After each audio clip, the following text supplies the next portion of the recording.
You've been told your whole life that control is the key. Control your future, control your career, control your relationships. But if control was really the answer, why do you still feel exhausted, anxious, and never at peace? Why, even when things go your way, does fear sneak back in, whispering that it could all fall apart tomorrow? Here's the truth no one told you. Control is an illusion, and the tighter you cling, the more life slips through your fingers like sand. But what if you didn't have to fight anymore? What if letting go didn't mean losing, but finally winning your freedom? For thousands of years, Buddhism has carried a quiet, powerful message. Peace is not found in controlling the universe, it's found in trusting it. The greatest masters, Zen monks, wandering sages, compassionate teachers, discovered how to live with lightness, calm, and true freedom.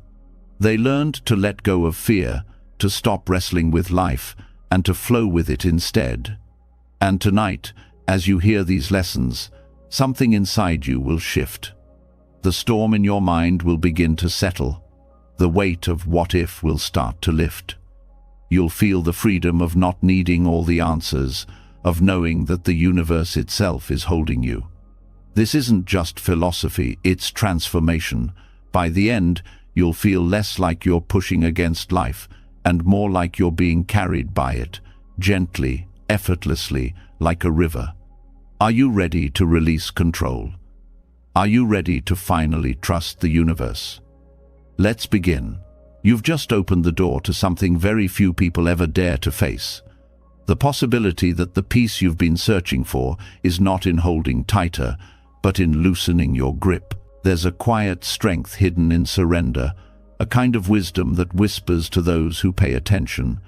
And if you allow yourself to step into it, what unfolds is not weakness, not passivity, but freedom. This is where we begin the subtle art of non-interference. Most of us are taught from an early age that life must be managed, controlled, and bent into shape by sheer effort.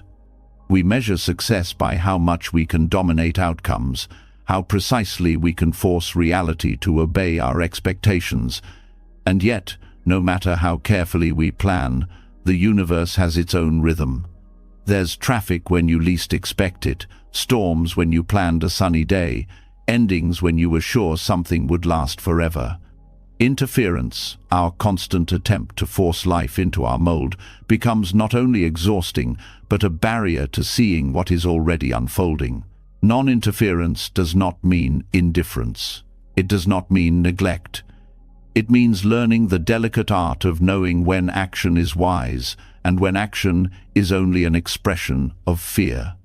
It means allowing conditions, causes, and timing to move in their own way, without us clawing at them with desperation. This is the teaching the Buddha called letting things arise and pass away in their own time. It's not laziness, it's trust. It's understanding that just as you cannot open a flower by pulling on its petals, you cannot rush life into bloom by meddling. The difficulty lies in the mind's addiction to control. The ego thrives on the illusion that it is the master conductor of all events. When things go wrong, it blames itself or others. When things go right, it takes the credit. But look deeper. Every outcome you've ever experienced has come from countless conditions outside your reach. Your birth, the weather, the economy, the mood of another person, the hidden chain of choices stretching back centuries. Non-interference is not a withdrawal from responsibility, but a profound recognition of interdependence. Think of water. It does not argue with rocks, yet over time it shapes canyons. It does not resist gravity, yet it finds its way to the ocean. Non-interference is living with that same quiet persistence. It is choosing not to obstruct what is flowing, not to manipulate what is naturally arranging itself, but to act in harmony with conditions. When you stop meddling, you discover that much of life works perfectly well without your constant management. The heart beats, the breath rises and falls, the seasons turn. Peace begins where interference ends. At its core, interference arises from fear. Fear that if we don't push, things won't happen, or worse, they will happen in ways that hurt us. But notice the paradox. The more we interfere, the more tangled things become. Have you ever tried to solve a problem in a rush, only to create 3 new problems? That's interference. Have you ever insisted on controlling a loved one's choices, only to drive them further away? That's interference. When you release it, you allow natural intelligence to surface, the intelligence of causes and conditions working together far beyond your limited view. In Buddhist practice, non-interference is cultivated through mindfulness. To watch the mind wanting to jump in, to fix, to grasp, and instead to let the urge dissolve, that is training in freedom. In daily life, this looks like pausing before reacting, breathing before deciding, listening instead of interrupting. Non-interference is not the absence of action, but the presence of awareness that sees clearly when action is needed and when restraint is wiser. The Buddha described this as skillful, means the ability to respond appropriately rather than compulsively. Consider a farmer.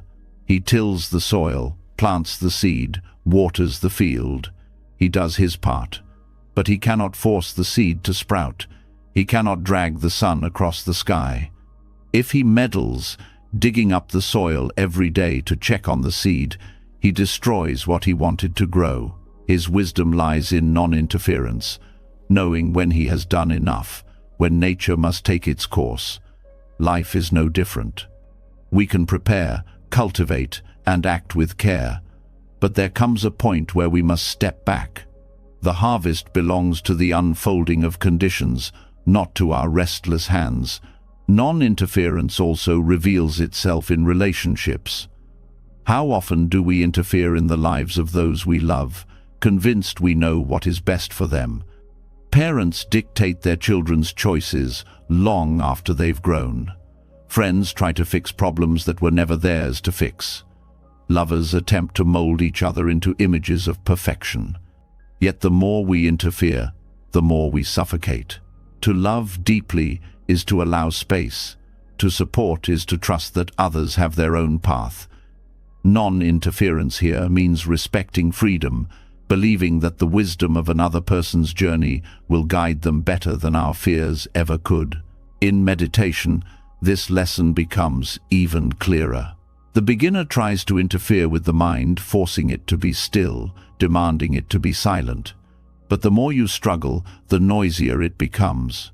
The advanced practitioner learns the subtle art of simply observing.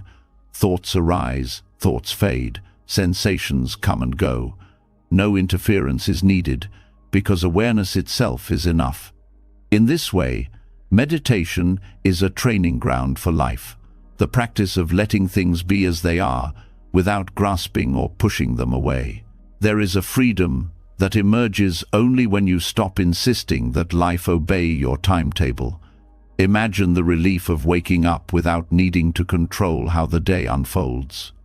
You still act, you still choose, but you no longer chain yourself to outcomes. This creates a profound shift. Effort becomes lighter, relationships become more honest, and challenges become less threatening. Non-interference opens the doorway to trust, not blind trust, but the deep confidence that life has an intelligence greater than your plans. What happens when you live this way? Anxiety softens, decisions become clearer. You notice small miracles that control once blinded you to the way help arrives unexpectedly, the way problems dissolve without your forcing, the way opportunities appear when you stop chasing. Non-interference creates space for the universe to breathe through you, and in that space, peace arises. It takes courage to stop interfering. The mind will tell you it's reckless, that things will collapse without your grip. But when you dare to let go, you realize life has always been holding you. Non-interference is not retreat. It is strength in its purest form. It is choosing to align with reality rather than struggle against it. The Buddha's words echo through this truth. Let go, and you will know freedom. When you begin practicing this, start small. Notice the urge to correct, to argue, to force your will. Pause instead. Let silence speak. Allow time to pass before reacting. Little by little, you train yourself to step back, to witness the intelligence of unfolding events. Over time, this becomes natural. You find yourself less entangled, less burdened, more at ease. The subtle art of non-interference is not a single act, but a lifelong practice, one that deepens every day. When you begin to release the urge to interfere, a deeper truth quietly rises to the surface. The very reason interference feels so urgent is because we fear change.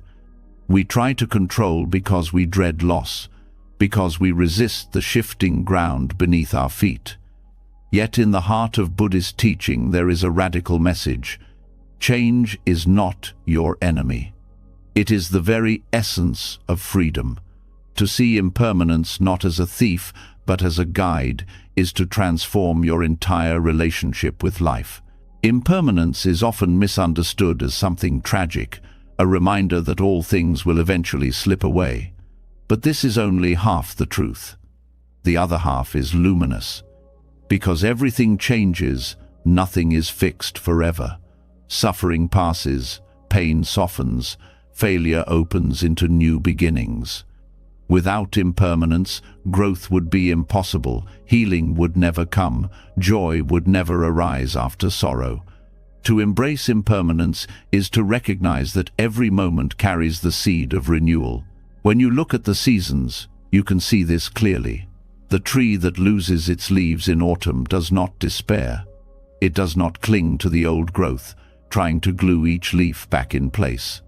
It stands bare through winter, trusting that spring will bring new life. If the tree fought to keep its leaves, it would never flower again. You are not so different. Holding on to what has already lived its life only prevents you from experiencing what is waiting to bloom next. In relationships, impermanence reveals its most tender lesson. Friendships evolve, children grow, lovers change. The instinct is to grasp at what once was, to try to preserve a moment of closeness, of youth, of shared intimacy. Yet when you soften into the truth of change, you begin to see love itself differently. It becomes less about possession and more about appreciation. To love someone with the awareness of impermanence is to treasure them fully while they are present, without clinging when the form of that relationship shifts. This kind of love is deeper because it is not chained to permanence. It flows with reality rather than against it. In your own inner life, impermanence works like a medicine. Every state of mind you experience, no matter how heavy, is subject to change. Anger flares but cannot hold forever. Anxiety may grip you, but it cannot stay. Even grief, which feels eternal in its darkest hours, eventually moves, softening into something bearable, sometimes even into compassion. Knowing this is liberation. You stop believing that today's emotions define you. You see them as passing weather in the sky of your mind. The Buddha taught that clinging is the root of suffering, and clinging is nothing more than the refusal to accept impermanence. We cling to youth, to possessions, to identities, to ideas of how life should be, and when change arrives, as it always does, we suffer. But when you turn toward impermanence and say yes, a strange thing happens. Suffering loosens its grip. You discover that the very thing you feared change is also what makes life precious. If everything lasted forever, nothing would matter. It is because the flower wilts that its beauty pierces the heart. It is because the child grows that each moment of play carries meaning. Impermanence does not steal. It gives urgency to love, depth to joy, and softness to sorrow. This perspective also transforms how you approach goals and ambitions. Many people hesitate to take risks because they fear failure. But impermanence reminds you that failure itself is not final. The job you lost, the dream that dissolved, the plan that collapsed, none of these mark the end.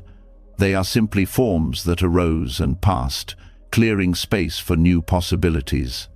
When you accept impermanence, you move with courage because you know nothing defines you permanently. You are always capable of renewal. Impermanence also liberates you from regret. We replay the past, wishing events had unfolded differently. But the truth is, the past itself is impermanent. It exists only in memory, shifting and fading with time. What remains is the present moment, fresh and alive. When you release the illusion that you could preserve or rewrite the past, you discover freedom in what is here now. You learn to carry the lessons, but let the weight dissolve. There is also freedom in recognizing the impermanence of identity. You are not a fixed self carved in stone. You are fluid, a constantly changing process of thoughts, experiences, choices, and influences. Who you were 5 years ago is not who you are today, and who you are today will not be who you are tomorrow. To cling to an old identity is to live in a cage that no longer fits. To accept impermanence in yourself is to allow growth, to permit reinvention, to welcome the possibility of becoming more than you once imagined. Even your body teaches impermanence every day. Cells die and regenerate, hair turns gray, muscles weaken, then strengthen, then weaken again. To resist this is to suffer endlessly, clinging to youth or health as if they were permanent. But to accept it is to live with gratitude. Instead of mourning every wrinkle, you can honor the years that gave it. Instead of fearing decline, you can celebrate the body's resilience and adapt gracefully to its changes. This acceptance does not make you passive, it makes you free to care for your body with love, not fear. Impermanence also transforms your relationship with death. The ultimate change, the one most people avoid thinking about, is the doorway Buddhism points to again and again. Death is not the destruction of life, but the continuation of impermanence. Every breath is a reminder, inhale arises, exhale passes. In the same way, life arises, life passes. When you live with this awareness, fear begins to soften. You cherish time more deeply. You speak the words you mean. You stop postponing joy for some imagined future. The knowledge of death makes life luminous. To see impermanence as liberation is also to discover compassion. When you understand that everyone is subject to change, you become gentler. The person who hurt you is not fixed in that act. They too are changing, growing, stumbling, learning. The suffering they caused may pass, just as your own anger may pass. This perspective allows forgiveness to emerge naturally, not as a forced act, but as a recognition of the fluid nature of being human. In daily practice, you can cultivate awareness of impermanence in simple ways. Notice the steam rising from your tea, dissolving into air. Watch clouds drift and scatter across the sky. Pay attention to the way sound arises and vanishes, leaving silence behind. These are not trivial observations. They are training the mind to accept the fleeting nature of all things. And the more you see it, the more natural it becomes to let go when life asks you to release. Impermanence also teaches resilience. When you know that no state lasts forever, you stop collapsing under the weight of difficulty. Hardship becomes a visitor, not a permanent resident. Joy becomes a guest to welcome fully, knowing it too will leave. This rhythm does not diminish happiness, it intensifies it. You savor what is here because you know it is temporary, and that awareness turns ordinary moments into treasures. When you embrace impermanence fully, you begin to see the futility of resistance. So much of human pain comes from trying to hold back the tide, to freeze moments, to fight the flow of life. But the tide does not ask your permission. It comes, it goes. To stand rigid against it is to be broken. To flow with it is to be carried. Non-interference and impermanence are two sides of the same truth. The universe moves, and peace comes when you allow yourself to move with it. This is not a philosophy meant only for monks or sages. It is a practical doorway to freedom for anyone willing to see clearly. Each time you practice letting go, each time you accept change without clinging, you strengthen your capacity to live lightly. And in living lightly, you discover a joy that no permanence could ever give. The fear of impermanence turns into reverence when you realize it is the reason anything matters at all. To fear change is to miss the beauty of the fleeting. To embrace it is to finally live. This is the liberation the Buddha pointed to, a life unburdened by clinging, open to the endless dance of arising and passing, full of gratitude for each precious breath. When the truth of impermanence begins to settle in your heart, another question naturally arises. If everything is changing, if nothing is fixed, then how should you live? Should you simply drift wherever life takes you, or should you push with all your strength to shape the future? The Buddha's answer was neither extreme. He offered something more subtle, a way of effort that is neither rigid nor careless, a balance between discipline and surrender. This is the middle way of effort, a path that allows you to act with clarity and energy without becoming trapped in strain or passivity. Most of us live swinging between two extremes. On one side, there is forcing, the endless pressure to strive, achieve, and control every outcome.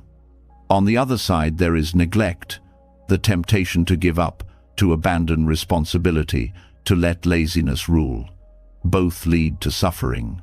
Forcing drains your spirit, leaves you anxious, and ties your worth to results. Neglect leaves you stagnant, dissatisfied, and weak. The middle way is neither of these. It is a rhythm of action that feels alive but not tense, purposeful but not desperate, steady but not rigid. In Buddhist teaching, this balance is compared to tuning the strings of a lute.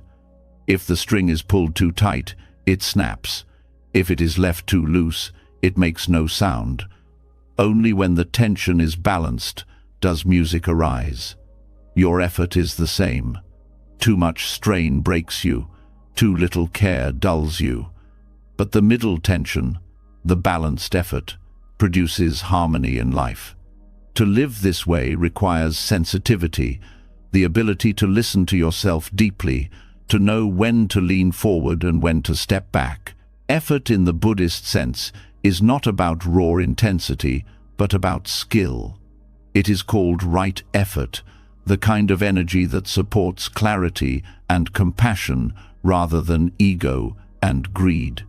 This means cultivating what nourishes the mind and letting go of what drags it down. It is not simply about working hard, but about working wisely. The middle way of effort asks you to be mindful of the quality of your actions, to see whether they are guided by fear, by pride, by craving, or whether they come from steadiness and kindness. Discipline plays an important role, but discipline here is not about harshness or punishment. It is about consistency, the quiet commitment to what matters most. Discipline without forcing is like tending a fire. You feed it regularly with care, not with panic. You do not smother it with too much wood, nor do you neglect it until it dies. You keep it alive with patience, letting it grow in its own pace. This kind of discipline does not chain you, it frees you. It gives shape to your days without crushing your spirit. Surrender is the other half of the balance. Surrender here is not about giving up. It is about letting go of the illusion that you control all results. You act with effort, but you release the need to dictate the outcome. This protects you from despair when things don't unfold as planned, and it shields you from arrogance when they do. Surrender means you plant the seed, water the soil, but you do not demand the flower to bloom by your schedule. You trust the process, knowing that effort and conditions together give rise to fruit.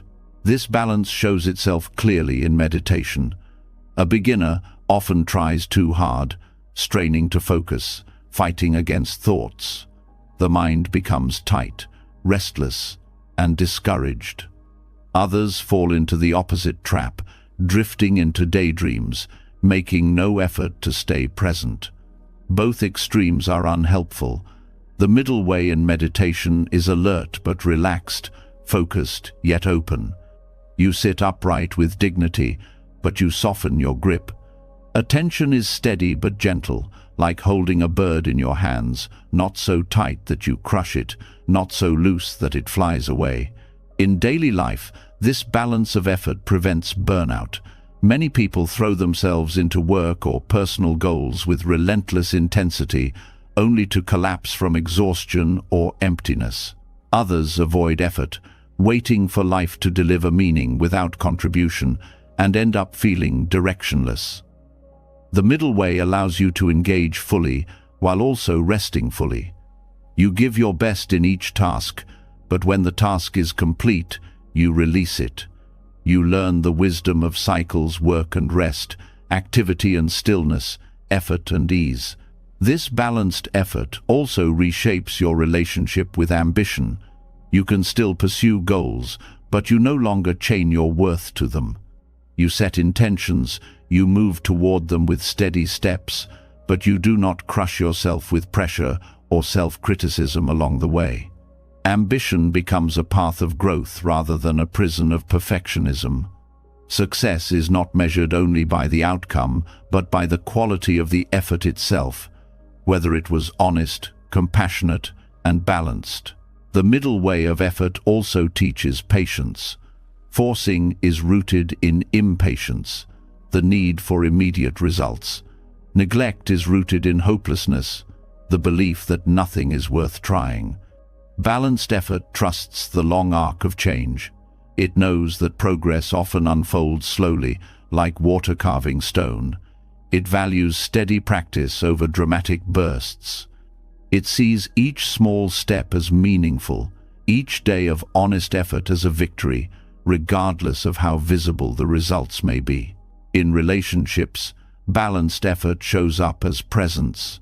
Forcing in relationships looks like trying to control others, demanding affection, or clinging to unrealistic expectations. Neglect looks like indifference, withdrawal, or lack of care. The middle way is attentive, without suffocating, loving, without trying to own. It is the effort of listening deeply, of showing up consistently, of giving space when needed. This effort creates trust and allows love to grow naturally rather than through pressure. On the path of spiritual practice, balanced effort protects you from discouragement. There will be days when your mind feels dull, when meditation seems impossible, when compassion feels far away. Forcing yourself with harsh judgment only deepens frustration. Neglecting the practice leaves you drifting in confusion.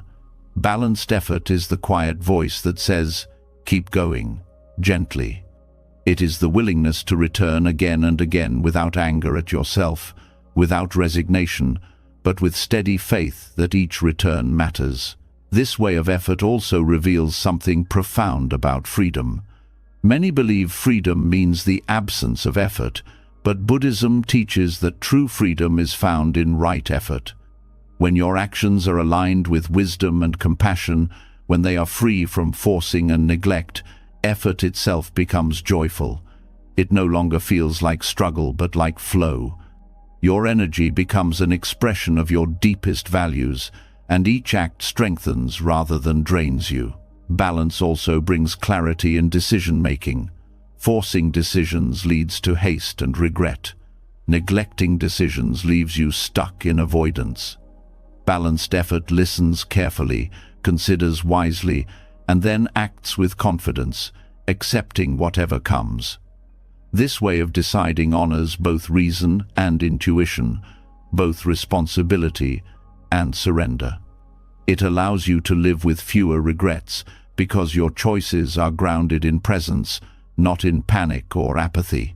In the body, you can also sense the wisdom of balanced effort.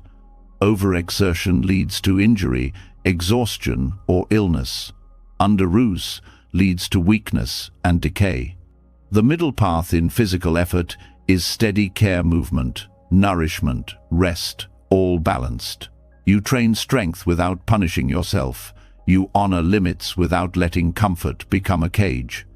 This harmony between effort and ease creates vitality that lasts rather than peaks that collapse. Balanced effort even shapes how you respond to challenges. Forcing tries to crush obstacles with aggression. Neglect avoids them altogether. The middle way engages challenges with resilience, meeting them directly, using creativity and patience, but without the desperation to control every detail. This approach often reveals solutions that forcing would miss and strength that neglect would never discover. Ultimately, the middle way of effort is a practice of trust. Trust in yourself, that you can give your best without breaking yourself. Trust in life, that your steady actions will bear fruit in their own time. Trust in the path, that balance leads to wisdom.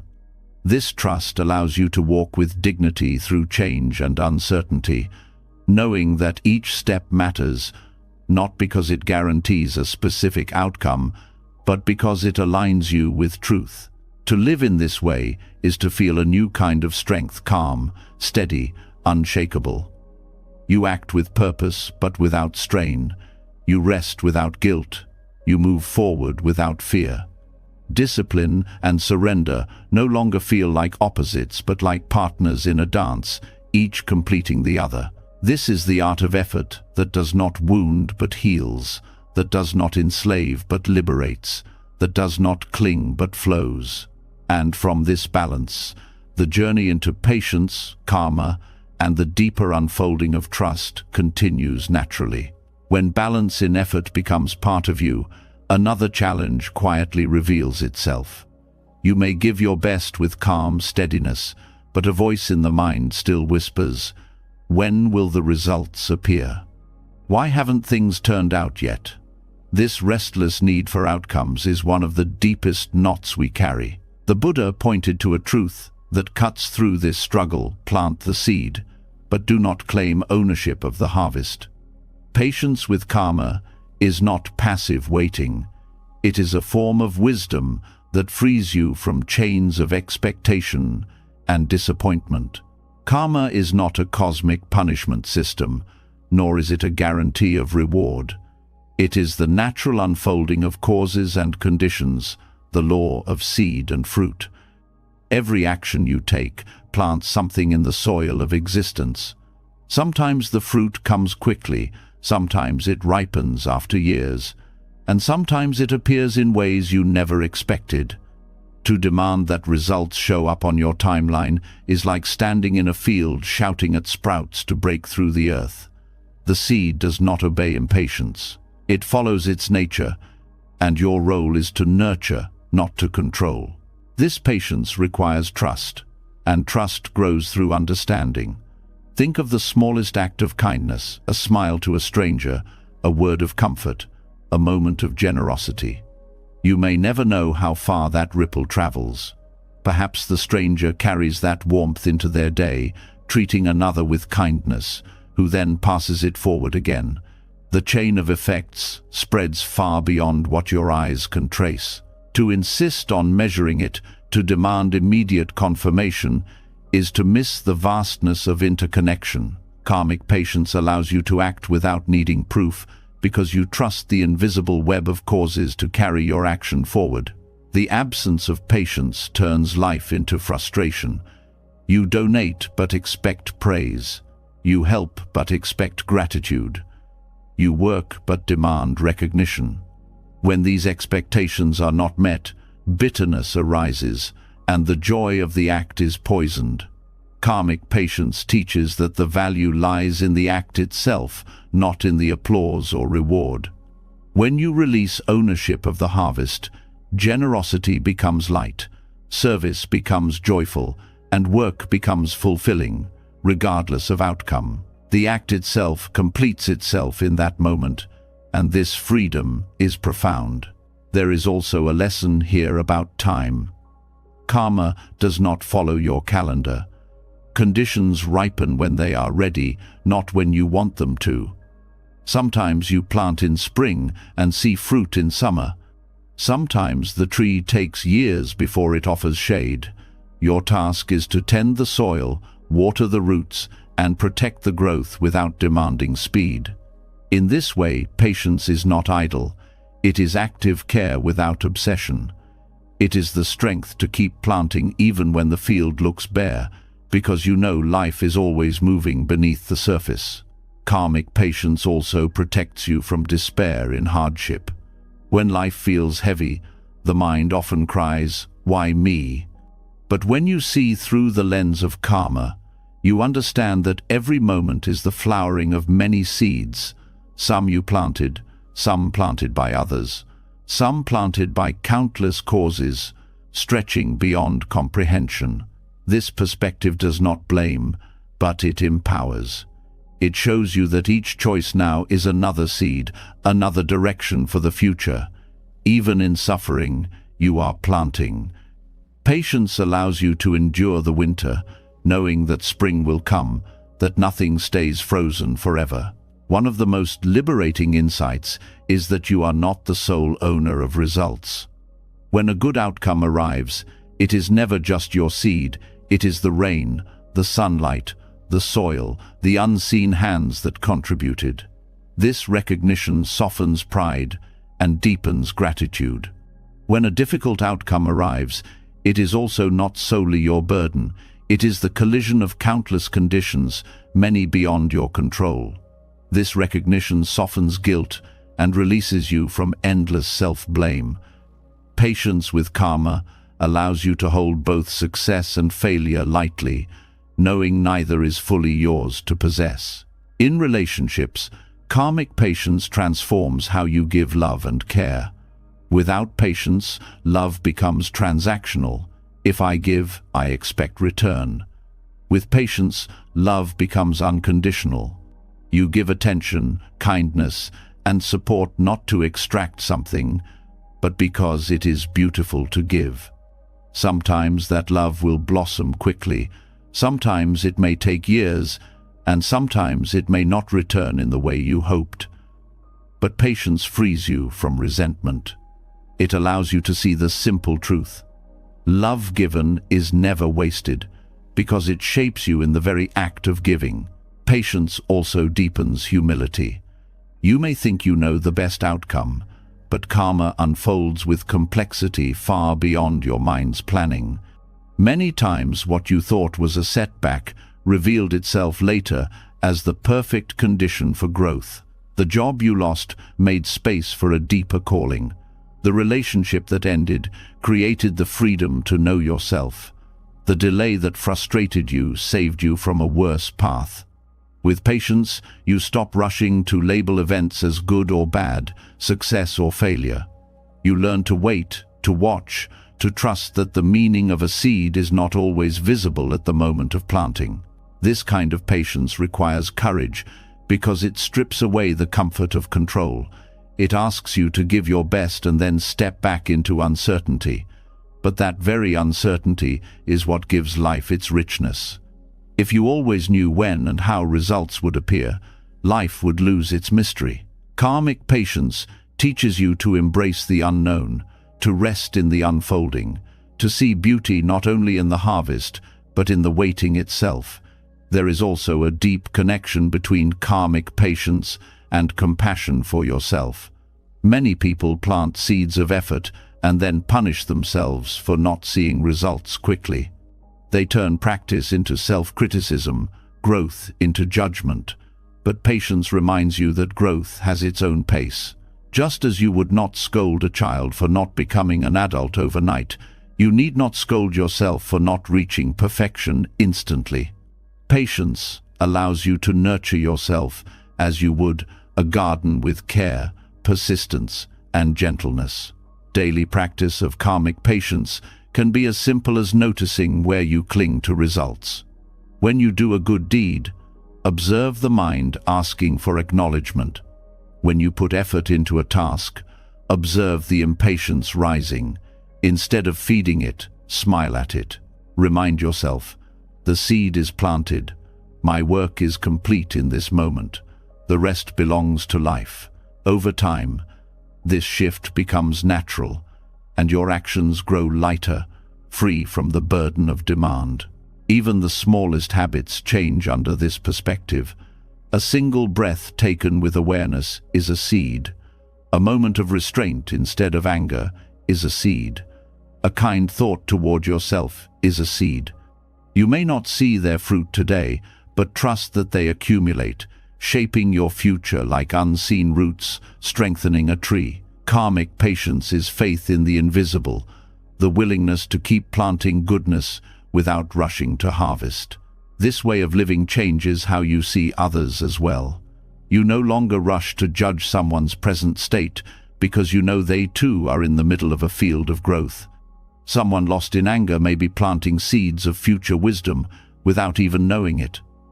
Someone in despair may be closer to transformation than it appears. Patience allows you to honor everyone's journey without demanding they ripen by your schedule. The greatest gift of karmic patience is freedom. When you no longer tie your joy to the timing of results, you are free to act from love, from integrity, from truth. Your peace is not postponed until the harvest. It is alive in the planting itself. You find meaning not only in what comes later, but in the act of giving now. This makes your life steady, resilient, and full, because your happiness no longer depends on controlling outcomes. Through karmic patience, you learn that life is not a bargain, but a flow. You contribute, you nurture, you trust. The universe weaves your actions into patterns you may never see, but they matter. Each seed planted in sincerity shapes the future, whether or not you stand in the field when the fruit appears. To live this way is to walk with open hands, to give without clinging, to serve without waiting for applause. This is the patience that liberates, the patience that turns every moment of effort into an offering to the vast unfolding of life. When patience with karma begins to soften your grasp on results, life itself starts showing you patterns you cannot ignore. Again and again the same lessons appear: struggles, losses, frustrations, disappointments. At first these repetitions feel like punishments, like being trapped in a cycle with no escape. But the Buddha offered a radical shift. What if these cycles were not enemies but teachers? What if the endless turning of samsara, the wheel of birth and death, joy and sorrow, success and failure, was itself the classroom where freedom is learned? Samsara is the restless current of existence, the continual arising and fading of experiences. It is the hunger that drives desire, the dissatisfaction that follows every pleasure, the suffering that clings to loss. Many traditions describe samsara as something to be fought against, but in Buddhism it is understood as a mirror. Every repetition is a reminder that clinging leads to suffering. Every cycle is a chance to wake up, to see clearly, to release control. Rather than fleeing from samsara, the path is to learn from it. Frustration is one of the clearest teachers. Each time you crave something and do not receive it, or receive it and then lose it, the sting points to the truth. Nothing here can be fully held. The cycle repeats because we resist the lesson. When frustration arises, patience and awareness reveal its message that control is not possible, that clinging only deepens the wound. When you learn to sit with frustration without demanding it vanish, it begins to soften. It shows you where your expectations are rigid, where your attachments keep you bound. Suffering itself is a teacher that does not lie. Pleasure can deceive, making you believe permanence is possible, but pain strips away illusions. When you lose someone, when a dream fails, when health falters, the raw truth of impermanence stands before you. It hurts, yet it teaches. It reveals that freedom cannot be found in securing outcomes, only in letting go. When you see this, suffering becomes not an enemy to destroy, but a guide pointing you toward release. Cycles of repetition in life, the same mistakes, the same arguments, the same disappointments, are samsara's most relentless lessons. At first, they feel like curses. Why does this keep happening? Why do I meet the same patterns in different forms? The Buddhist answer is simple, because the lesson has not yet been learned. Each repetition is life patiently pointing to the same route, saying, look here, release here, until the clinging is seen and let go. Samsara repeats. When you finally release the grasp, the cycle dissolves, and the teacher has completed its work. Even joy in samsara carries a teaching.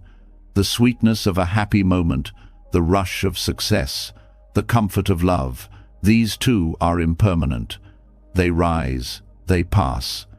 When clung to, they create suffering in their loss. When accepted as fleeting, they open the heart to gratitude. Samsara teaches that even joy is not to be possessed, but to be cherished and released. In this way, happiness itself becomes a lesson in letting go, reminding you that clinging even to beauty binds you. This perspective transforms the meaning of failure. Most see failure as an enemy, as proof of weakness, but within the cycles of samsara, failure is often the sharper teacher. Success can breed pride, blindness, and attachment. Failure exposes the fragility of control, humbles the ego, and reveals the futility of rigid grasping. Through failure, you learn resilience, compassion, and humility. Samsara teaches not by offering only sweetness, but by exposing the bitter truths that make freedom possible. The wheel of samsara turns not only in lifetimes but in single days. Moods rise and fall, thoughts appear and vanish, desires spark and fade. Every small cycle reflects the larger truth. By paying attention to these microcycles, you train yourself to see the pattern everywhere. A morning irritation passes, an afternoon joy fades, an evening worry dissolves. Each cycle whispers, nothing lasts, let go. To ignore these whispers is to remain enslaved. To hear them is to learn. Samsara also teaches through relationships. The same conflicts return, the same wounds are triggered, the same disappointments replay. These are not punishments from the outside. They are mirrors showing what clinging still lives inside. A partner's anger, a friend's neglect, a colleague's betrayal, each reveals attachments and expectations that bind you. The cycle repeats until awareness grows. When you respond, not with control but with release, samsara has delivered its lesson. There is great compassion in seeing samsara as teacher. Instead of cursing suffering, you bow to it as the messenger that awakens you. Instead of resenting life's cycles, you see them as opportunities for insight. This shift does not erase pain, but it gives it purpose. Pain becomes the voice of wisdom, guiding you away from illusions. With this view, even the darkest moments become part of the path, because they strip away what cannot last and reveal what is real. Samsara also shows the cost of clinging to identity. Each time you insist, I am this, I must be this, life shifts and shatters that identity. You lose a role, a job, a status, and suffering rushes in. Samsara repeats this until the truth becomes clear. You are not a fixed self. The cycle of birth and death applies not only to bodies, but to identities. To hold tightly is to suffer endlessly. To release is to find freedom beyond roles. The teacher here is relentless, but precise. Identity is impermanent. Do not chain yourself to it. The cycles of craving and dissatisfaction also reveal the limits of desire. You want, you chase, you achieve, you tire, you want again. The wheel spins endlessly. At first this feels like failure. Why does satisfaction never last? But the lesson is not that you are broken. The lesson is that desire by nature cannot bring lasting peace. Samsara teaches this by repeating the cycle until you see clearly.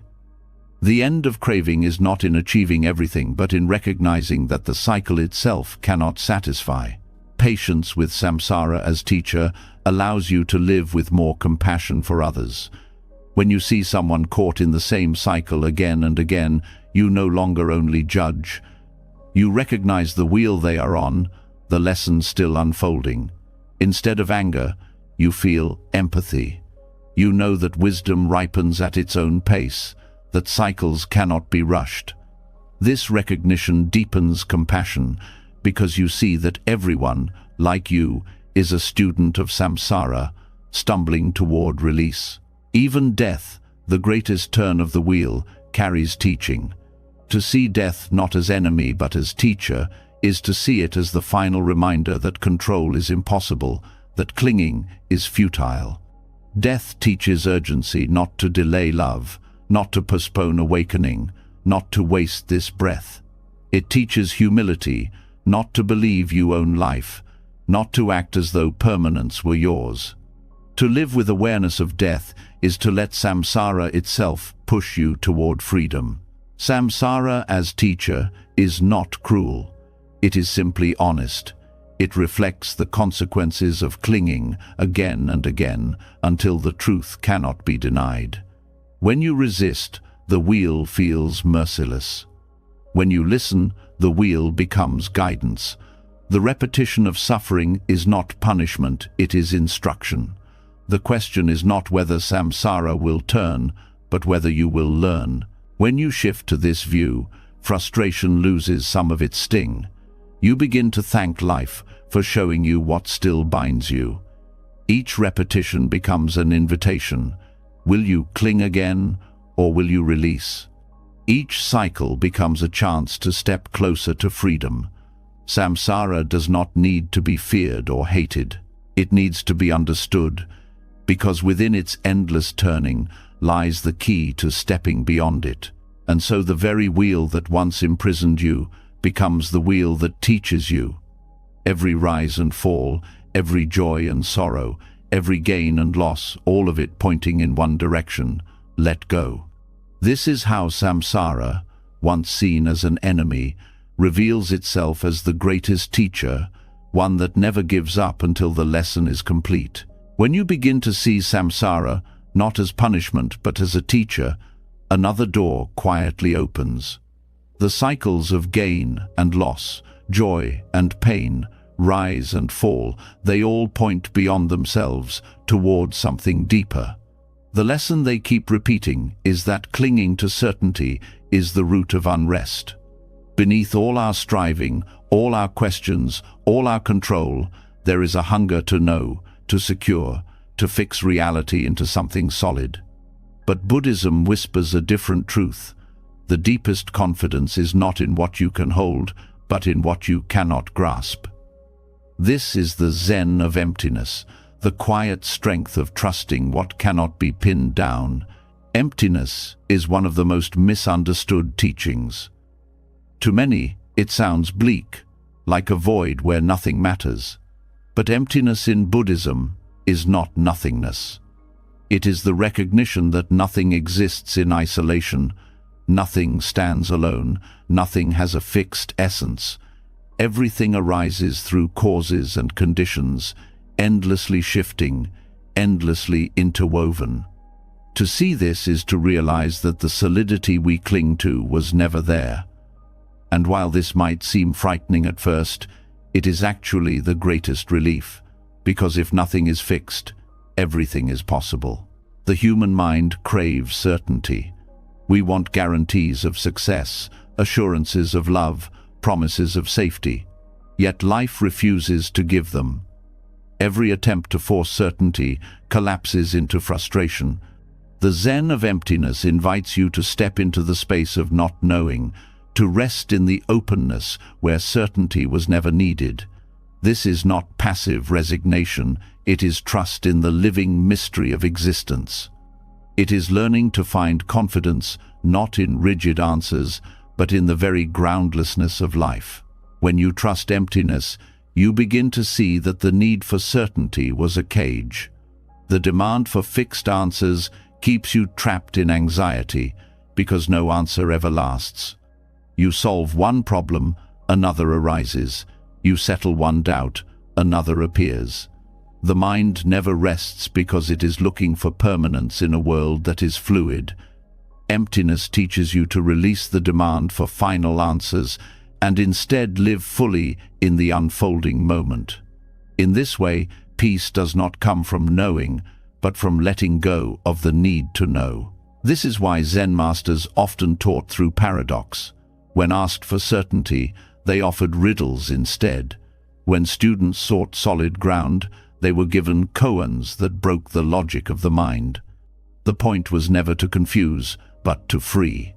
By breaking the craving for graspable answers, the teacher pointed the student toward direct experience, the raw immediacy of life as it island. In that space, the mind learns to rest in openness, to trust the silence beyond concepts. Emptiness also dissolves the burden of identity. If the self is not fixed, if it too is empty of solid essence, then you are not trapped in who you think you must be. The labels you wear, the stories you repeat, the roles you cling to, they are all shifting, interdependent, impermanent. Trusting emptiness means trusting that you can let these labels go without losing yourself.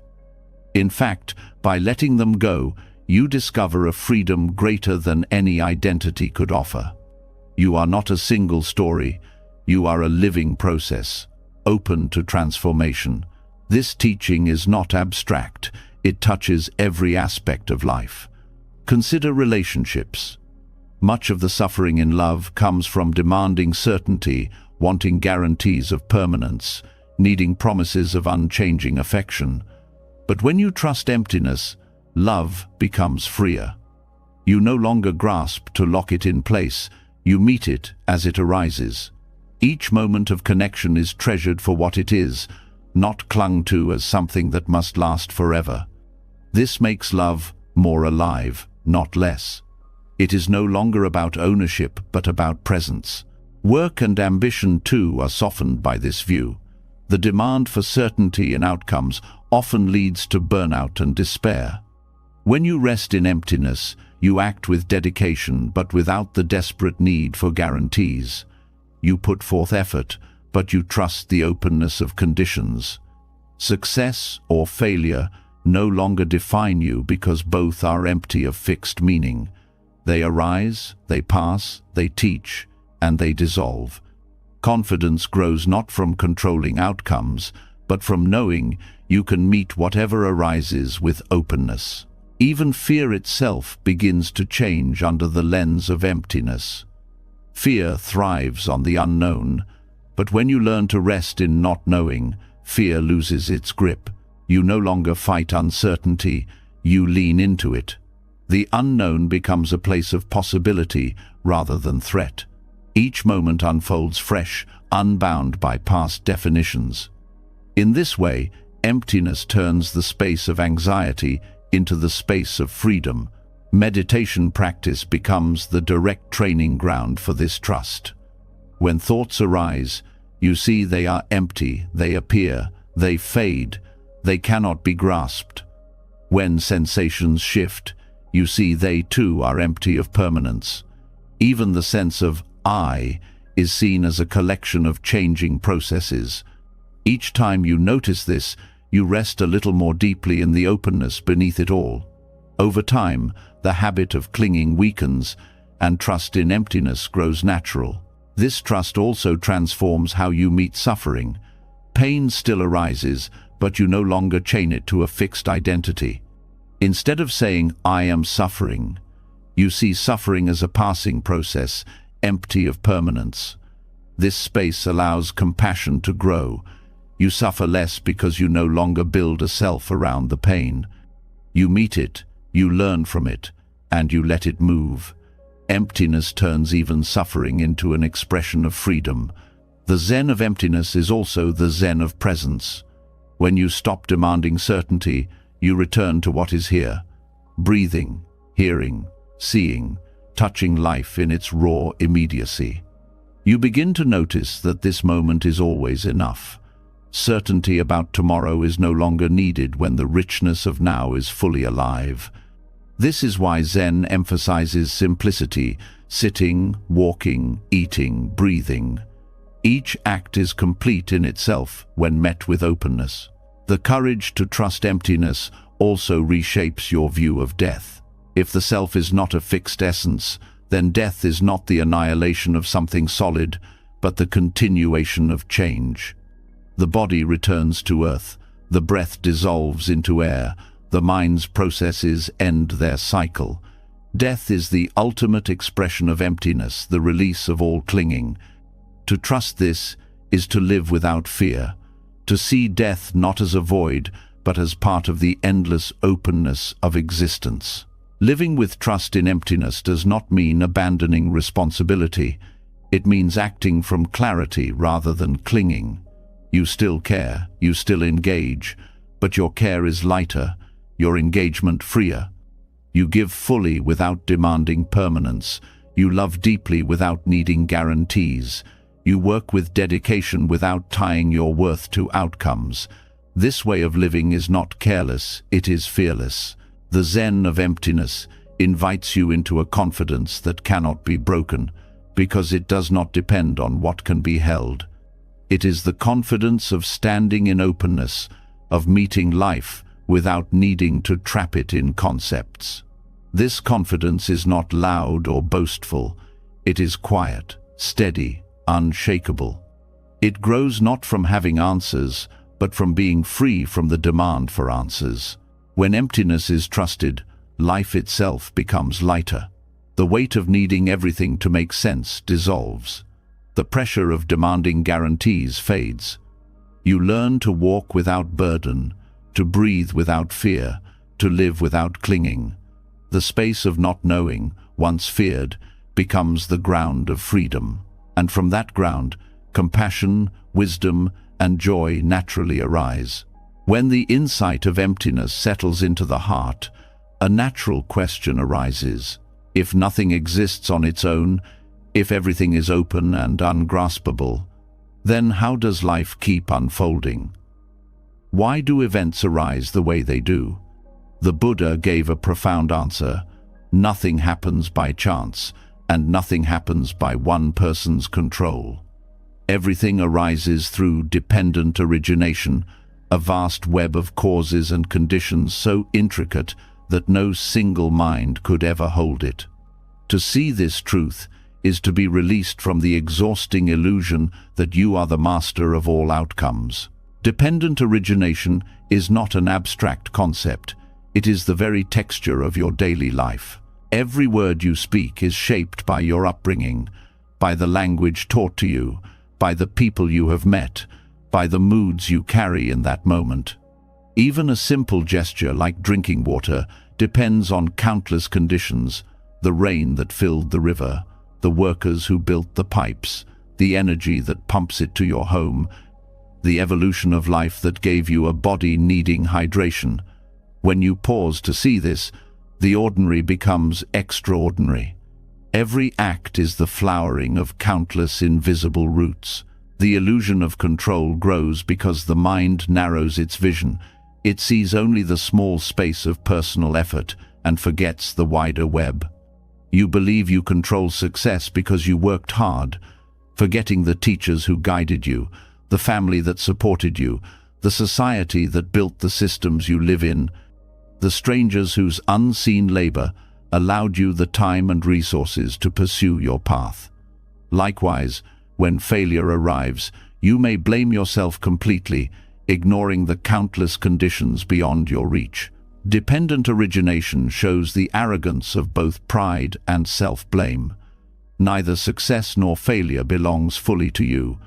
They are co-creations of the vast network of causes.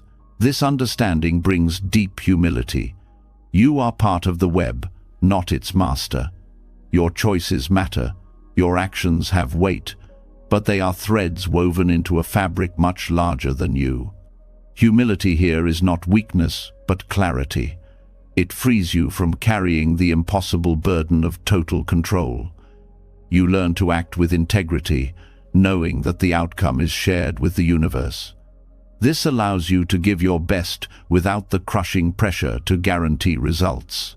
Dependent origination also reveals the interdependence of suffering. When anger arises in someone toward you, it is not born in that moment alone.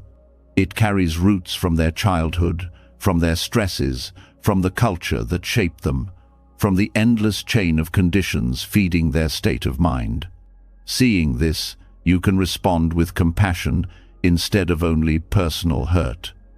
Their anger is not simply theirs. It is the fruit of 1,000 unseen seeds. Compassion arises because you know they are caught in the same web of causes as you. This perspective transforms how you hold your own pain as well. Instead of seeing suffering as proof of personal failure, you see it as the natural result of conditions. Depression, anxiety, grief. They are not signs that you are broken, but signs that countless conditions have converged in this moment. This view does not erase responsibility, but it removes shame. You can take steps to create new conditions without believing that your worth is defined by the present ones. Understanding dependent origination turns self-condemnation into patience. One of the most liberating aspects of this teaching is that it dissolves isolation. The illusion of control makes you feel alone, carrying your fate on your shoulders. Dependent origination reminds you that you are never separate. You breathe air given by trees. You eat food cultivated by others. You think thoughts shaped by centuries of culture. You are woven into everything. This dissolves loneliness because it shows that connection is not optional. It is the very nature of existence. The illusion of control also drives much of human conflict. Nations fight believing they can dominate the course of history, ignoring the complex tangle of economic, cultural, and ecological conditions that shape events.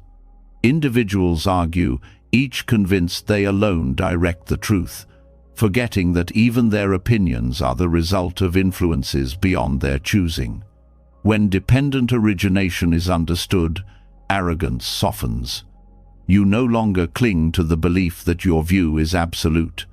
This creates space for dialogue, for empathy, for peace. In daily life, this teaching can be felt in the smallest details. A smile you give a stranger may ease their sorrow, shaping how they treat the next person, which ripples outward beyond your sight. You may think it was a simple choice, but it was the meeting point of countless conditions. You had enough rest to be kind. They crossed your path at that exact moment. The weather did not weigh you down. Everything comes together in subtle ways. To live with awareness of this is to live with reverence, knowing that no act is isolated. Meditation deepens this insight by showing how even the sense of self is dependently originated. The thought, "I am," is not a solid truth but a chain of sensations, memories, cultural conditioning, and habits arising together. When the mind quiets, you see the self as a process, not a possession. This recognition dissolves the illusion of a controller behind the scenes. Life flows without needing an owner. Breathing happens, thoughts happen, awareness happens all dependently, all without a fixed self pulling the strings. Trusting dependent origination frees you from endless striving. You no longer waste energy trying to hold together what cannot be controlled. Instead, you focus on planting wholesome conditions, kindness, honesty, mindfulness, compassion. You water the seeds that you can, knowing that the harvest depends on countless other factors. This creates peace, because your role becomes clear. Contribute wisely, but release the demand to control the whole field. This way of seeing also reshapes how you relate to time. The illusion of control makes you obsessed with predicting and forcing the future. Dependent origination shows that the future is the result of innumerable causes, most of which are invisible to you. This does not mean you sit idle. It means you act in the present with clarity, trusting that the web will weave itself in ways you cannot foresee. The future ceases to be a cage of fear, because you no longer demand certainty from it. There is beauty in recognizing the fragility of control. It opens gratitude. When something good unfolds, you see the miracle of conditions aligning. A meal on your table is not simply the result of your effort. It is the sun, the rain, the soil, the farmer, the cook, the countless hands that touched it before it reached you. To eat with this awareness is to eat with reverence. Gratitude becomes natural when you see the web behind each moment. This teaching also nurtures forgiveness. When others harm you, dependent origination reveals the complexity behind their actions. They too are shaped by suffering, by ignorance, by chains of causes beyond their choosing. This does not excuse harm, but it helps dissolve the illusion that they acted from pure malice or absolute control.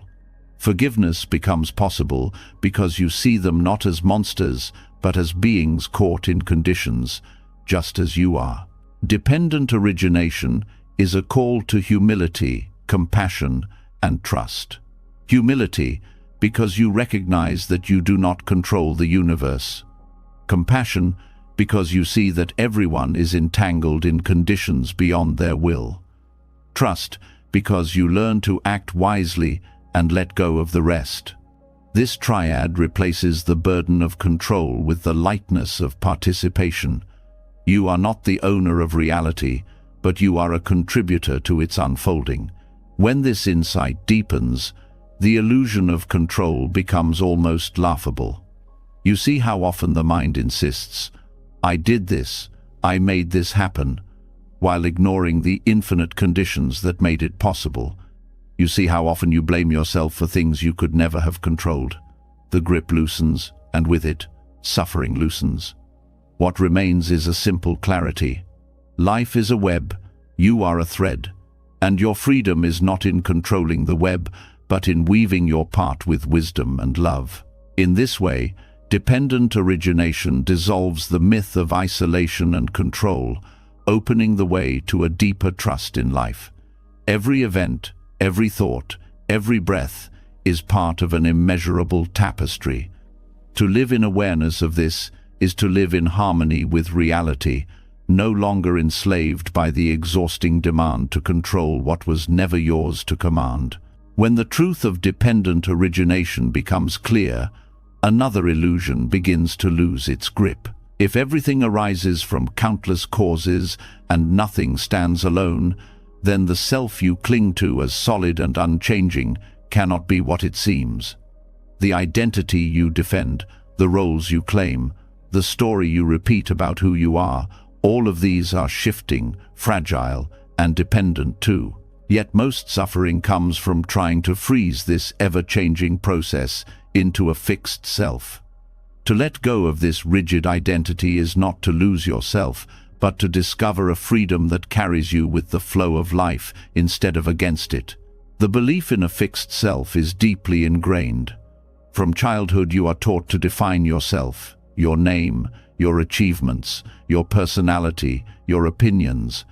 Society reinforces this with endless labels: successful or unsuccessful, strong or weak, worthy or unworthy. You begin to think of yourself as a permanent thing, a separate entity that must be protected at all costs. But the reality is that the self you defend so fiercely shifts every moment. Who you were yesterday is not who you are today, and who you are today is not who you will be tomorrow. The rigidity of identity creates endless tension. You feel pressure to live up to your own labels, to maintain consistency even when your inner truth is changing. You cling to old roles long after they have served their purpose. You defend outdated stories even when they bring you pain. This struggle comes from mistaking a flowing river for a frozen statue. Life is motion, but the fixed self tries to stop that motion, and in the attempt, suffering grows. When you release the belief in a fixed self, you allow life to breathe through you. You no longer demand that you remain the same. and so you are free to evolve. Identity becomes a tool rather than a prison. You can step into roles when they serve compassion, and you can step out when they no longer fit. This flexibility is not weakness, it is wisdom. Just as a tree bends with the wind and does not break, you learn to move with the current of existence without clinging to one rigid form. This release also brings deep compassion for yourself. The rigid self is harsh, demanding perfection, condemning every mistake as permanent failure. But when you see the self as fluid, mistakes become moments, not definitions. You can grow, learn, and transform without carrying the weight of permanent judgment. This gentle view allows healing, because you stop stabbing yourself with the illusion of permanence. You begin to treat yourself as a living process, capable of renewal at every breath. Letting go of fixed identity also transforms relationships. Much of conflict comes from locking others into rigid roles, believing they will always be the way they once were, or expecting them to never change. This prevents true connection, but when you see that everyone is fluid, that each person is a changing process like you allow them the freedom to grow. Love deepens because it no longer depends on clinging to an old version of someone. Trust grows because it rests not on permanence, but on openness to change. Even your relationship with the past softens. Rigid identity ties you to old wounds and old glories, insisting they define you. But when you let go, the past becomes part of your flow rather than a prison. Painful experiences shape you, but they do not fix you. Triumphs enrich you, but they do not freeze you. You are not a sum of events carved in stone. You are the living movement that carries those experiences forward, transforming them into wisdom. The fear of letting go often comes from thinking that without a fixed self you will be lost. But the truth is the opposite.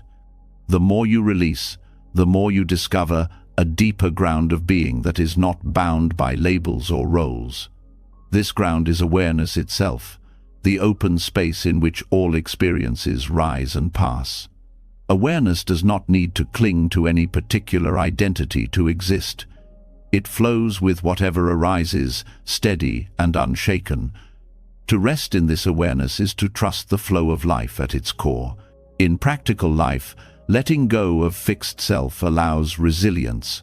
When circumstances shift, the rigid self breaks, unable to adapt. But the fluid self flows, meeting change with flexibility. Job loss, illness, aging, loss of status, all of these crush the one who believes they must always remain the same. But for the one who has let go of fixed identity, these changes are simply part of the river. Pain may still come, but it does not destroy. There is strength in being able to say, I can change too. This release also opens creativity. The fixed self clings to what is known, afraid of appearing foolish, desperate to preserve a stable image. The fluid self experiments, explores, and plays, unafraid of mistakes because mistakes do not define it. Creativity flourishes in freedom, and freedom grows when you stop protecting a rigid identity. Every new possibility in life requires letting go of the old self that resists it. Trusting flow means trusting that you can step into new forms without losing what matters most. Meditation reveals this truth directly. When you watch the mind carefully, you see that the sense of self is built moment by moment, thoughts about the past, feelings in the body, images of who you are.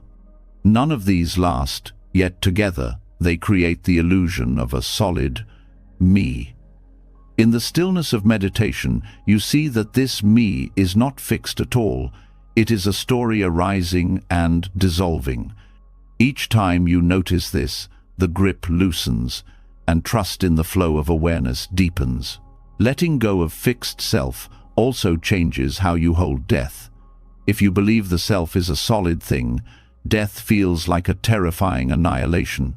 But when you see the self as a flow of causes and conditions, death is simply another transformation.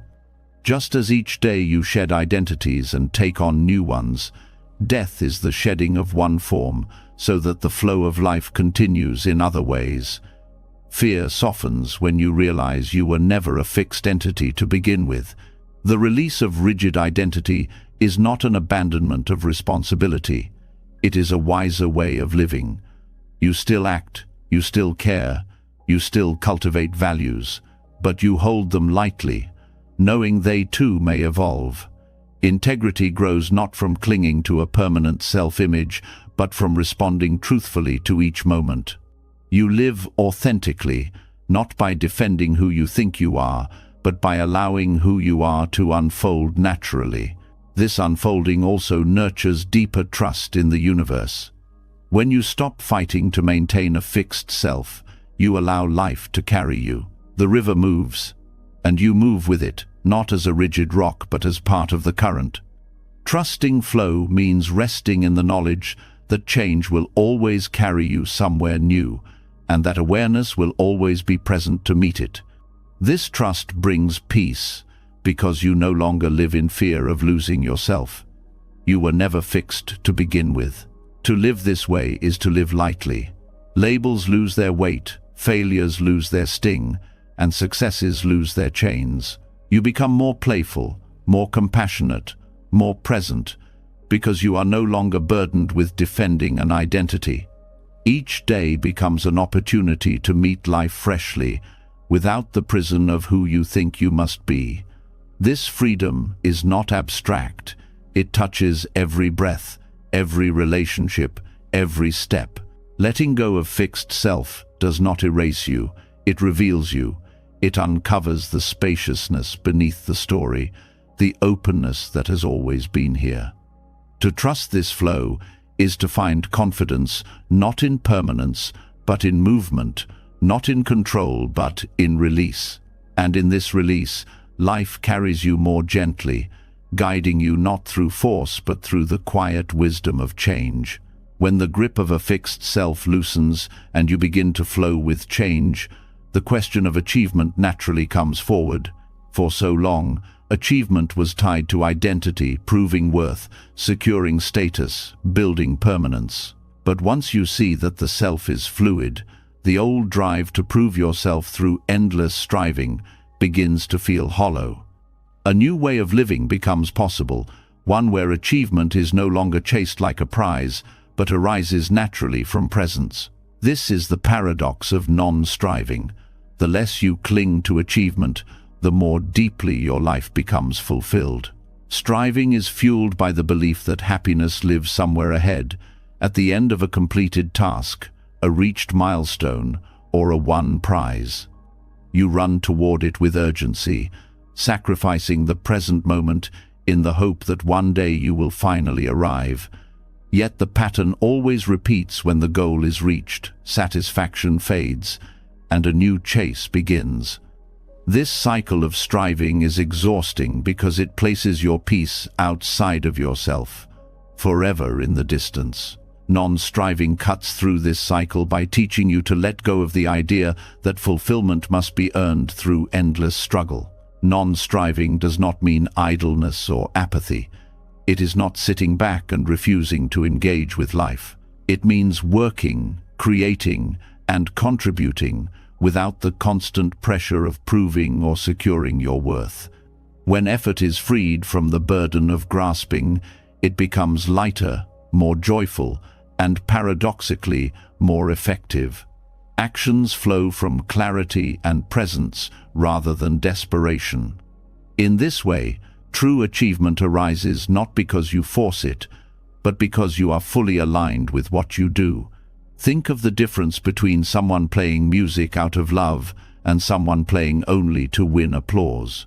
The first loses themselves in the sound, becoming one with the flow of notes. The second is trapped in self-consciousness, measuring, comparing, and clinging. Both may produce sound, but only the first experiences true achievement, where the act itself is complete in the moment. This is the essence of non-striving, doing for the sake of doing, letting the act be the reward. When you let go of striving, You also release the anxiety that comes with constant comparison. Striving thrives on measuring yourself against others: who is ahead, who is behind, who is better, who is worse. This breeds envy, insecurity, and endless dissatisfaction. Non-striving frees you from this treadmill. You are no longer running against anyone else. You are simply walking your path, with each step whole in itself. Paradoxically, this often allows you to go further, because your energy is no longer drained by fear and competition. Non-striving also brings clarity to ambition.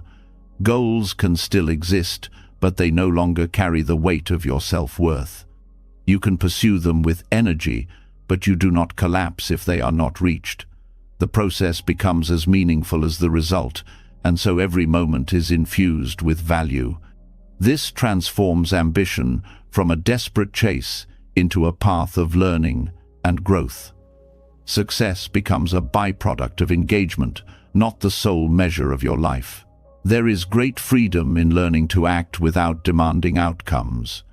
You do what is skillful, what is compassionate, what is aligned with truth, and then you let go. If recognition comes, it comes. If results arrive, they arrive. If failure meets you, it is simply part of the unfolding. This way of living strips away the tension that striving creates and leaves only the quiet dignity of presence. Strangely, it is often when you stop clutching at success that success begins to appear, because your actions are no longer clouded by fear or greed. Non-striving also opens the door to deeper creativity. The mind that strives is rigid, clinging to plans, terrified of mistakes. But creativity blossoms in openness, in the willingness to explore without guarantee. When you stop demanding perfection, new ideas arise more freely. You can take risks, experiment, and grow because your worth is no longer tied to flawless outcomes. Many of the greatest discoveries and works of art have emerged not from forced striving, but from playful exploration, from a willingness to be fully present with the process rather than obsessed with the reward. This teaching also transforms your relationship with time. Striving fills your days with urgency, as though life is a race against the clock. Non-striving slows you down. It teaches you that each moment is already complete, that nothing is missing from now. When you live this way, time expands. You begin to notice details you once overlooked: the sound of birds, the rhythm of your breath, the warmth of sunlight. Life stops being a corridor to some imagined future and becomes a field of richness in every step. Meditation offers the clearest training in non-striving. Many beginners approach meditation with the same mindset they bring to work or study, straining for silence, forcing concentration, chasing peace. Yet the more you strive, the more restless the mind becomes. The breakthrough comes when you stop demanding results. You sit, breathe, and allow whatever arises to arise. In that release, calm and clarity often appear naturally. This is the paradox: when you stop trying to make the mind quiet, quietness finds you. Non-striving also reshapes how you face obstacles. Striving resists them, fights them, demands they vanish. Non-striving meets them with curiosity and openness. Obstacles become part of the path, not blocks to it. You engage them without panic, and often you discover they are not as solid as they seemed. By not clinging to the idea that life must be smooth, you discover resilience. Achievement then includes not just reaching goals, but living fully through difficulties. In relationships, non-striving creates intimacy. Striving in love is trying to mold the other person, trying to secure promises, trying to control how affection should look. Non-striving allows love to breathe. You show up with presence, not with grasping. You listen without needing to win. You give without calculating return. This makes love purer, because it is not weighed down by hidden demands. The connection itself becomes the achievement. Letting go of striving also deepens compassion for yourself. When you are no longer driven by the harsh voice demanding constant achievement, you can rest. You can allow yourself to simply be, without needing to earn the right to exist. This rest is not laziness, it is nourishment. From it, true energy arises. You begin to act not out of fear of inadequacy, but out of joy in living. This shift turns even ordinary acts, washing dishes, walking down the street, speaking to a friend, into expressions of fulfillment. The paradox of non-striving is that it often leads to greater achievement in the conventional sense. Freed from the tension of grasping, your energy is steady. Freed from the weight of ego, your vision is clear. Freed from the obsession with results, your work is lighter and more creative. People who live this way often accomplish much, not because they cling to achievement, but because they are deeply aligned with what they do.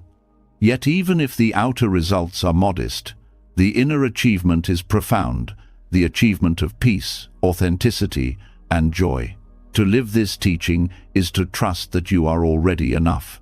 You do not need to prove your worth through endless striving. You can act with clarity, love, and skill, and let the rest unfold. Achievement is no longer something far ahead, always out of reach. It is here, in the presence you bring to this moment. Non-striving is not the end of effort, but the transformation of effort into something wise, compassionate, and free. When you stop chasing, life begins to meet you where you are. Each step becomes both the path and the destination. Each act, no matter how small, carries its own fulfillment. This is the true achievement, living so fully that nothing needs to be clung to, because everything is already whole. When the restless chase for achievement softens through non-striving, something tender begins to emerge in its place. You realize that the deepest release does not come from abandoning effort altogether, but from allowing your actions to be guided by something greater than personal gain. That something is compassion. To surrender through compassion is not weakness, it is the strength to let go of control out of care for yourself and others. It is the recognition that love carries more power than fear, and that letting go for the sake of well-being is not a loss but the highest form of courage. Control is often disguised as protection. You grip tightly to plans, people, and identities because you believe that holding on will keep everyone safe. But in truth, control is usually driven by fear and insecurity. Compassion changes the reason for release. You stop clinging not because you are defeated, but because you care too deeply to cause more suffering for yourself and for those around you. This surrender is an act of love. Consider how compassion transforms the way you treat yourself. Without compassion, surrender feels like giving up, a failure to endure, a sign of weakness. With compassion, surrender becomes an act of kindness. It is allowing yourself to rest when exhaustion takes over.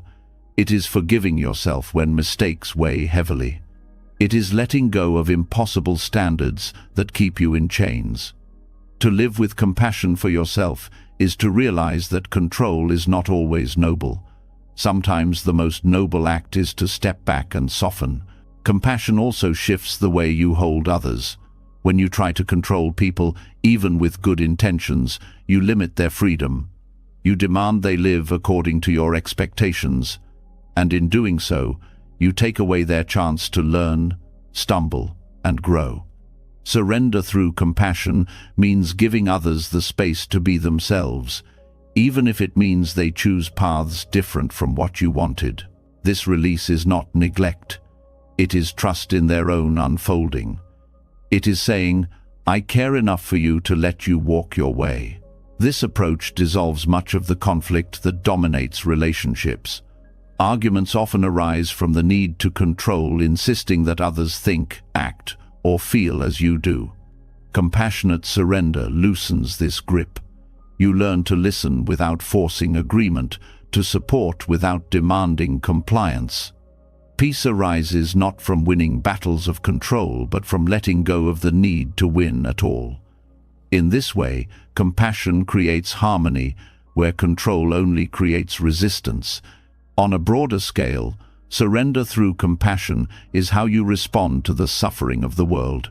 You cannot control wars, disasters, or the pain of every being, but you can choose how you meet them. You can soften into compassion rather than harden into despair. You can let go of the illusion that you must fix everything alone and instead contribute what you can with care. This surrender allows you to act without being paralyzed by the weight of the world.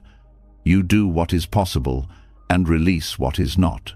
There is profound strength in choosing surrender, not because you are powerless, but because you are moved by love. A parent who loosens their grip so a child can find independence, a friend who releases expectations so the other can breathe, a leader who steps back to listen instead of forcing control. These are acts of courage, not weakness. They show that true power lies in creating space for growth, not in clinging to domination. Compassionate surrender also heals the wounds of self-judgment. Control thrives on harshness, telling yourself you must be better, faster, stronger, perfect. This creates inner conflict and endless striving. When compassion guides you, you release that need for domination over yourself. You allow your humanity to exist without condemnation. This surrender does not mean apathy, it means growth without cruelty. It is giving yourself permission to be imperfect while still walking the path with sincerity. Meditation reveals this quality clearly. You may begin by trying to control the mind, forcing thoughts away, demanding silence. But this only creates tension. When compassion enters, you surrender control. You allow thoughts to come and go without judgment. You hold yourself gently when restlessness arises. This compassionate surrender brings the mind to quietness more effectively than force ever could. The very act of letting go, guided by care, becomes the key to peace. In daily life, this kind of surrender can be practiced in small, steady ways. When plans fall apart, instead of clinging in anger, you release with kindness, acknowledging the disappointment while choosing not to add more suffering. When someone disagrees with you, instead of forcing them to see your side, you surrender the need to be right and listen with openness. Each act of compassionate surrender lightens the weight of control and deepens your connection to the world around you. This teaching also reshapes how you understand strength. Culture often praises control, dominance, and unyielding will. But Buddhism points to a different kind of strength, the strength to yield, to let go, to soften. A river cuts through mountains, not by force, but by steady flow. Compassionate surrender has this same quality. It wears away the sharp edges of suffering, creating space for gentleness and healing. Strength is not in clinging, but in caring enough to release. Even in the face of suffering, surrender through compassion gives you resilience.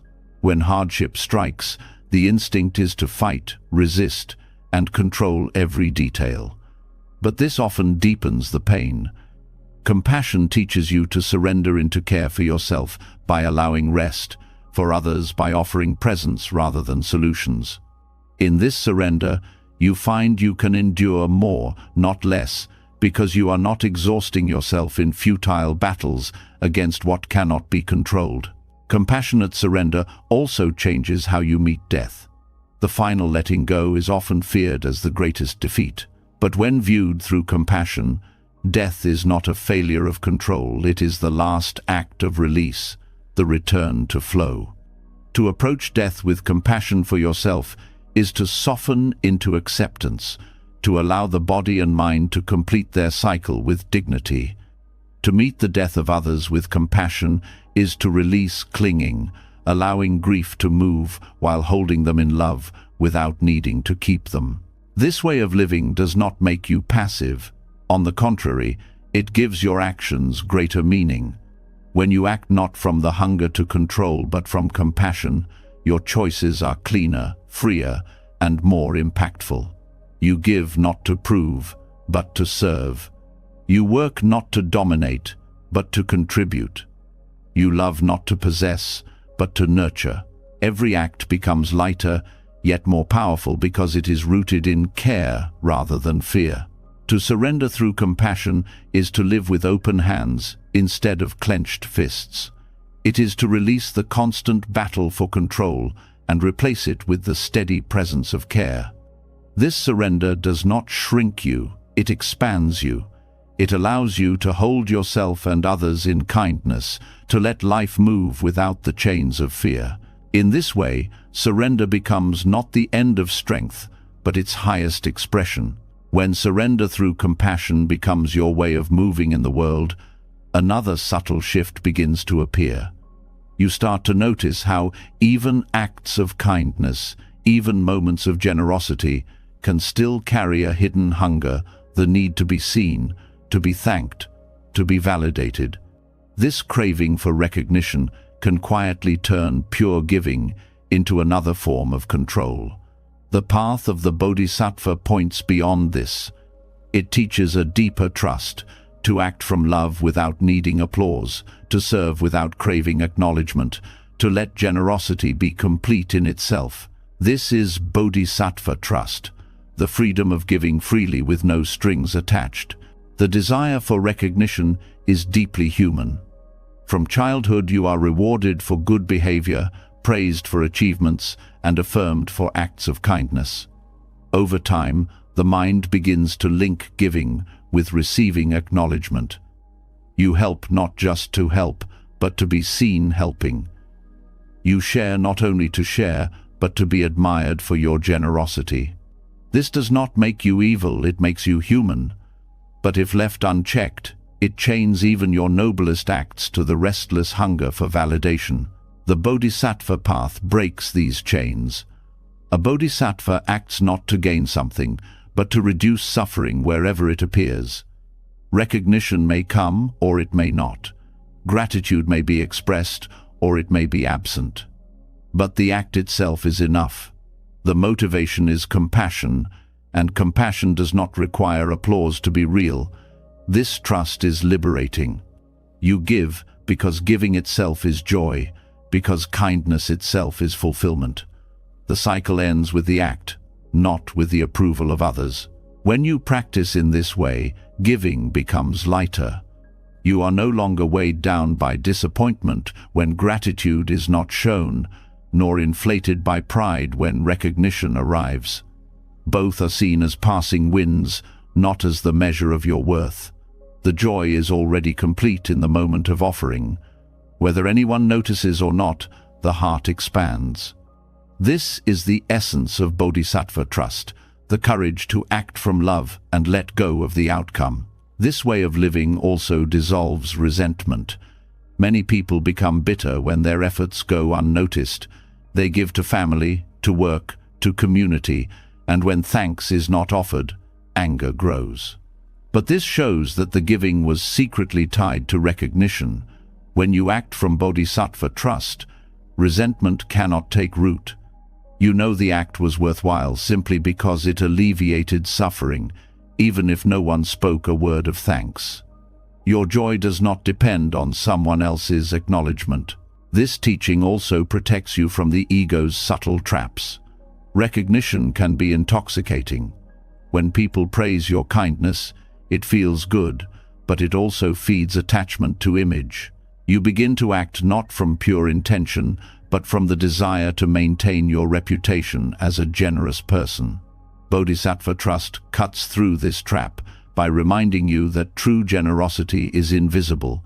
The greatest acts of kindness often leave no trace, no story, no witness. They are known only to the giver, and perhaps to no one at all. Acting without needing recognition also deepens your resilience.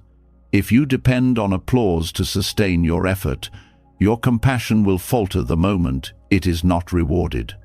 But if you act from the fullness of the heart, you cannot be discouraged by silence. You continue to give because giving is who you are, not because the world claps. This resilience is what allows bodhisattvas to keep serving endlessly, even in the face of ingratitude or indifference. Daily life offers countless chances to practice this. You may hold the door for someone who never says thank you, or spend hours helping a friend who forgets your effort, or work hard at a task no one notices.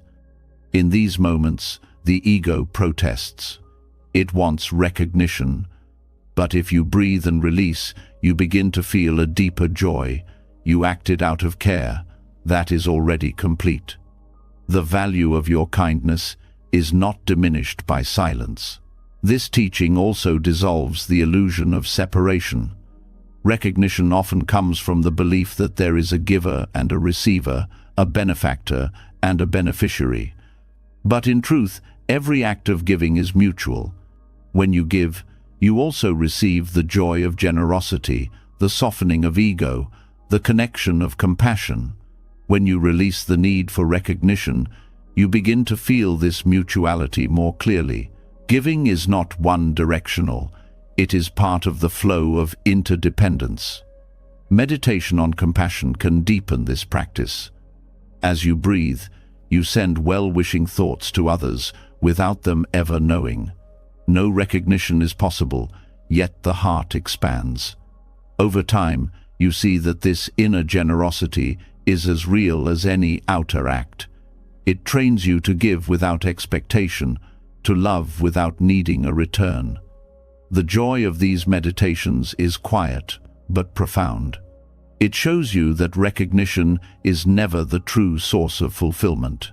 This perspective also transforms leadership and service. Leaders who crave recognition often manipulate, seeking glory for themselves even while pretending to serve. True leadership rooted in bodhisattva trust does not seek personal gain. It focuses on the well-being of others, regardless of credit. Paradoxically, such leaders often inspire the deepest respect, because people sense the purity of their intention. But whether recognition arises or not, their joy is already full in the act of serving. Letting go of the craving for recognition also frees you from fear of judgment.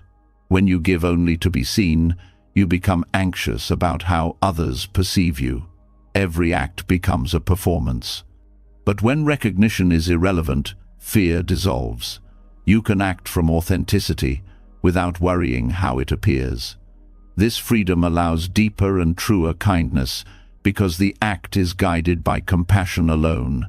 The joy of acting without needing recognition is subtle but steady. It does not flare like pride when praised or collapse like bitterness when ignored. It is like a quiet flame, steady and warm, untouched by the winds of approval or neglect. This flame sustains you through every act of giving. It does not need to be fed by applause because it burns from within. To live this way is to trust deeply in the path itself. You trust that kindness matters even if unseen, that compassion shapes the world even if unacknowledged, that love has value even without validation. This trust is what makes the bodhisattva path unshakable. It allows endless giving, not because it guarantees recognition, but because the giving itself is fulfillment. This trust also nourishes humility. When you stop craving recognition, you stop centering yourself in every act. The focus shifts outward, toward the needs of others, toward the alleviation of suffering.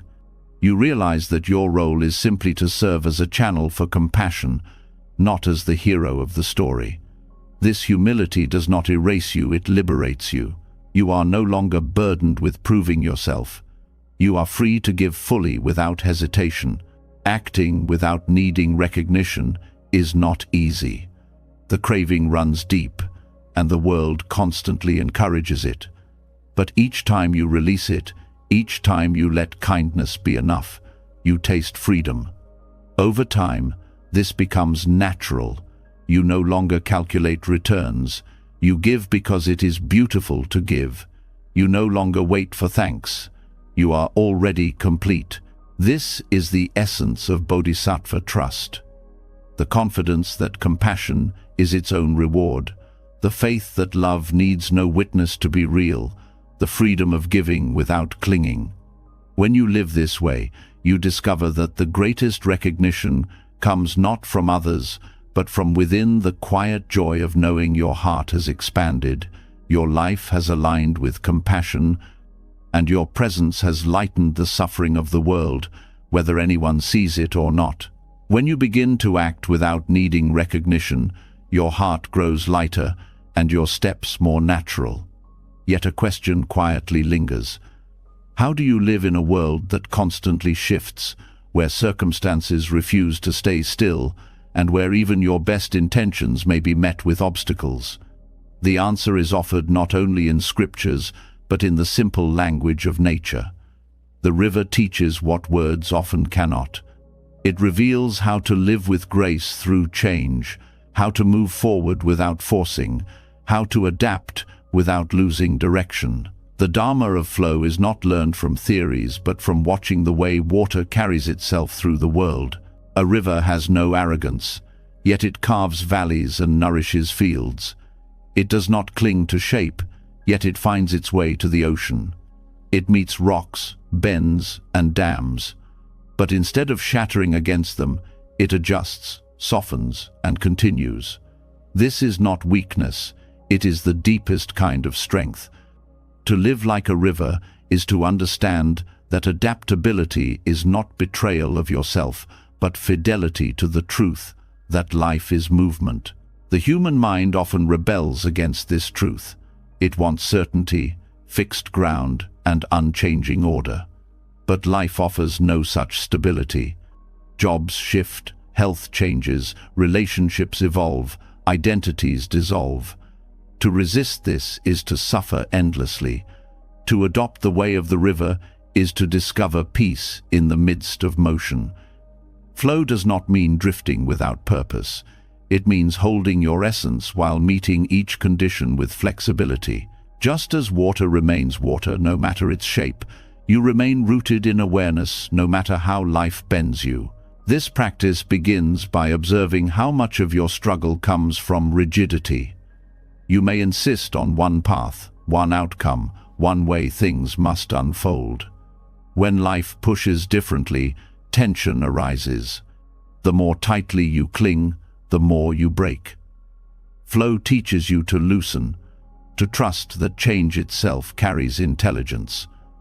A river does not resist the bend in its course, it uses it. In the same way, you can allow unexpected turns to become part of your path, rather than obstacles to it. There is humility in this. The river never claims to control the terrain, it simply responds to it. When you let go of the illusion of control and practice responsiveness instead, life becomes less of a battle and more of a dialogue. You listen to circumstances, adjust your steps, and discover that adaptability itself can be graceful. This does not mean passivity, it means skillful alignment. Flow is a discipline of listening and responding, rather than forcing and resisting. The Dharma of flow also reveals how to hold strength and softness together. Water is gentle to the touch, yet it can wear down the hardest stone.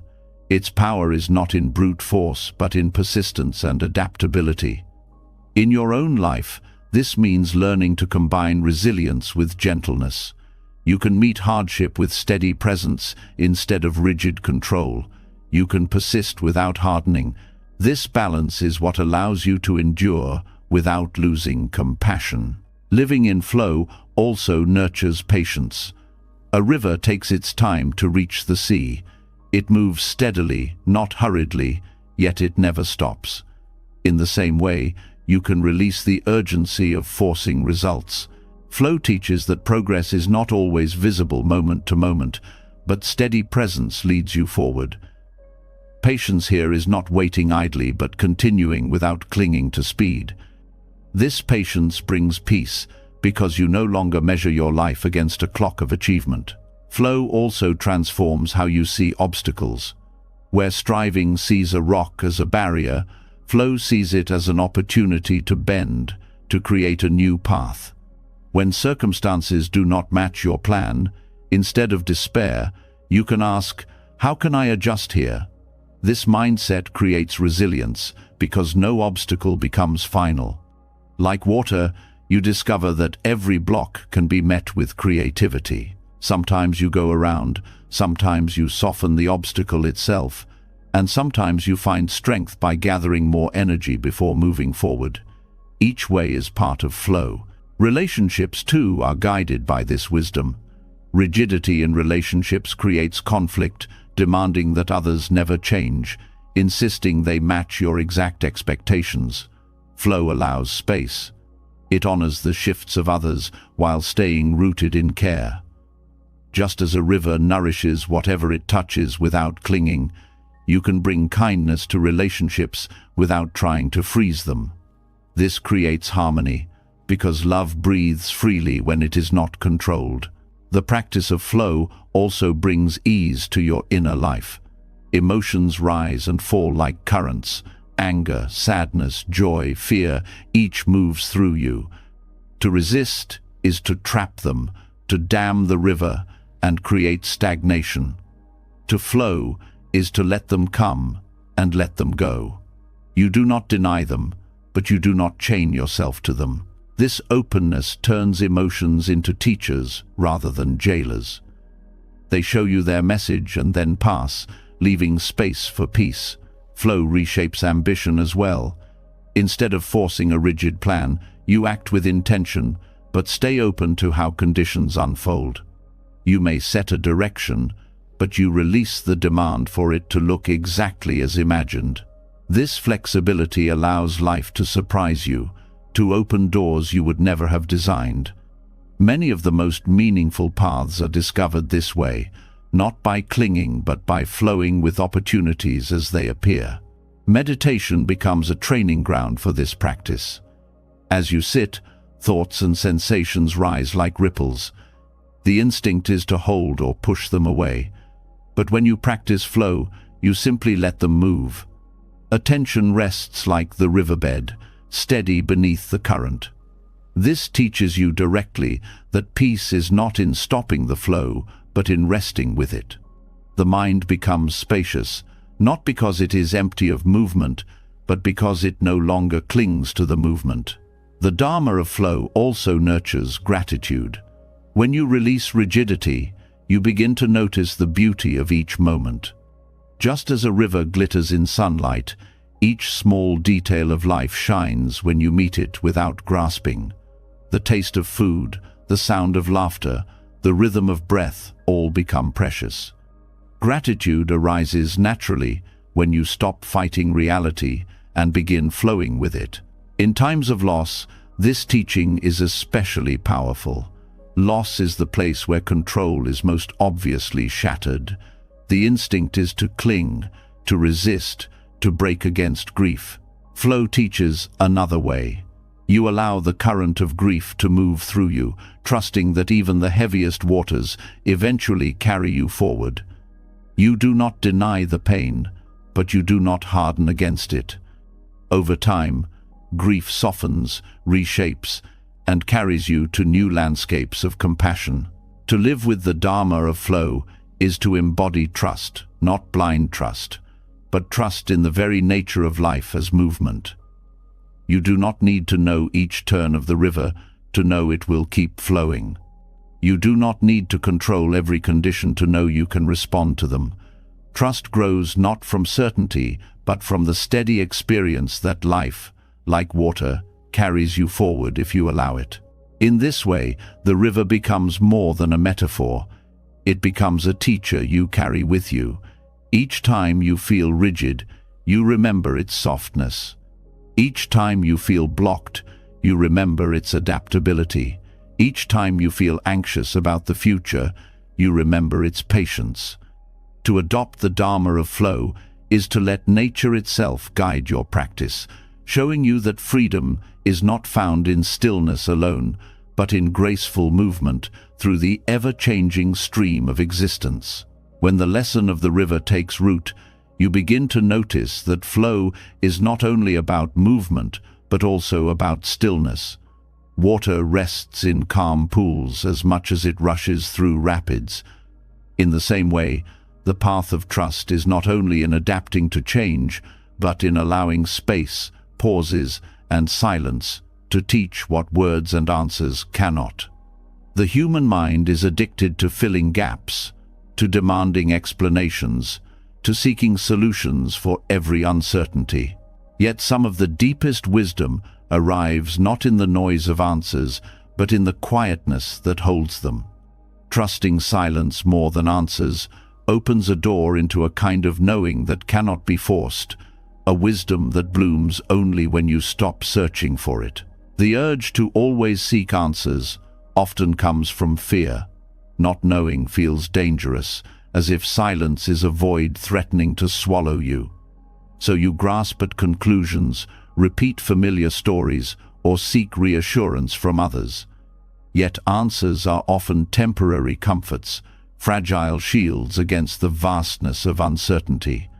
Silence, by contrast, does not pretend.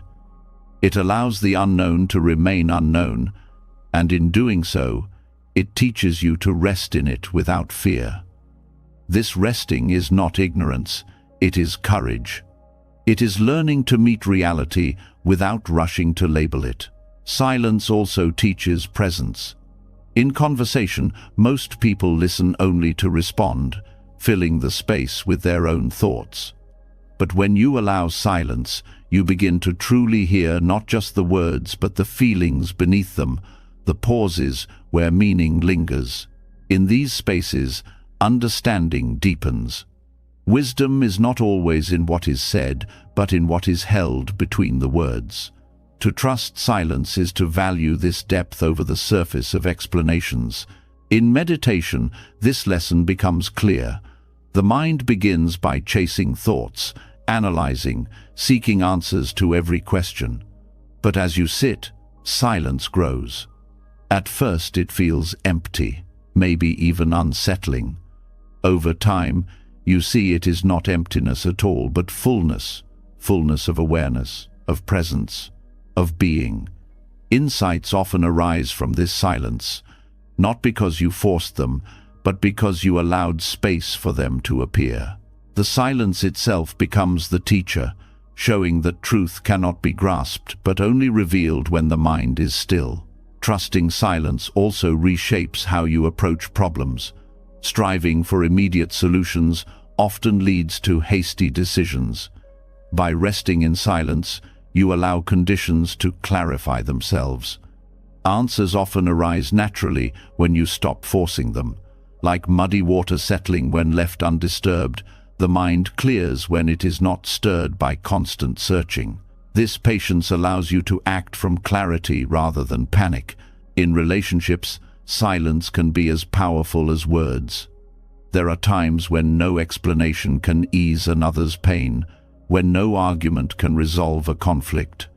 Presence without words, a quiet hand held, a calm listening ear, can speak more deeply than speeches. Trusting silence here means believing that connection does not always require explanation. Sometimes the deepest care is simply being with another in their difficulty without trying to fix it.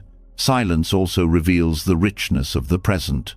When the noise of answers subsides, you begin to notice subtleties once overlooked: the rhythm of breath, the rustle of leaves, the stillness of a room.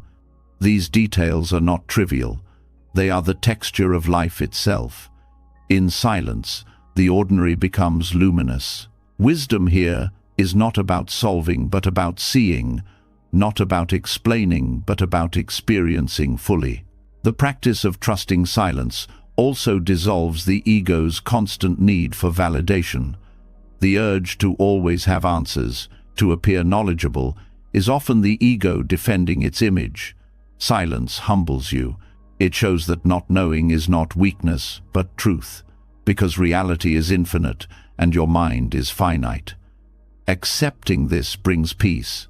You no longer need to pretend mastery over everything. You can rest in humility, allowing the vastness of life to remain mysterious. This humility is also the ground of compassion. When you stop filling silence with your own certainty, you create space for others. You become more patient, more willing to hear perspectives, more open to difference. Silence teaches you to hold others without imposing your answers upon them. In this way, it becomes an act of kindness, a way of saying, "I do not need to control you with explanations. I honor you enough to let the space speak." Trusting silence more than answers also changes your relationship with fear of the future. The mind craves certainty about what is to come, filling the silence of the unknown with plans and projections. But the future cannot be fully known. By resting in the silence of uncertainty, you discover courage. The unknown is no longer a threat, but a field of possibility. Answers may come later, but the silence itself holds you now. Even in the face of death, silence offers teaching.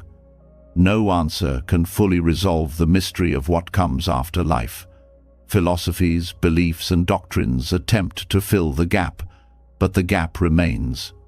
Trusting silence here is perhaps the most profound act of faith, not in specific answers, but in the openness of existence itself. This trust allows you to meet mortality, not with denial or false certainty, but with presence and dignity.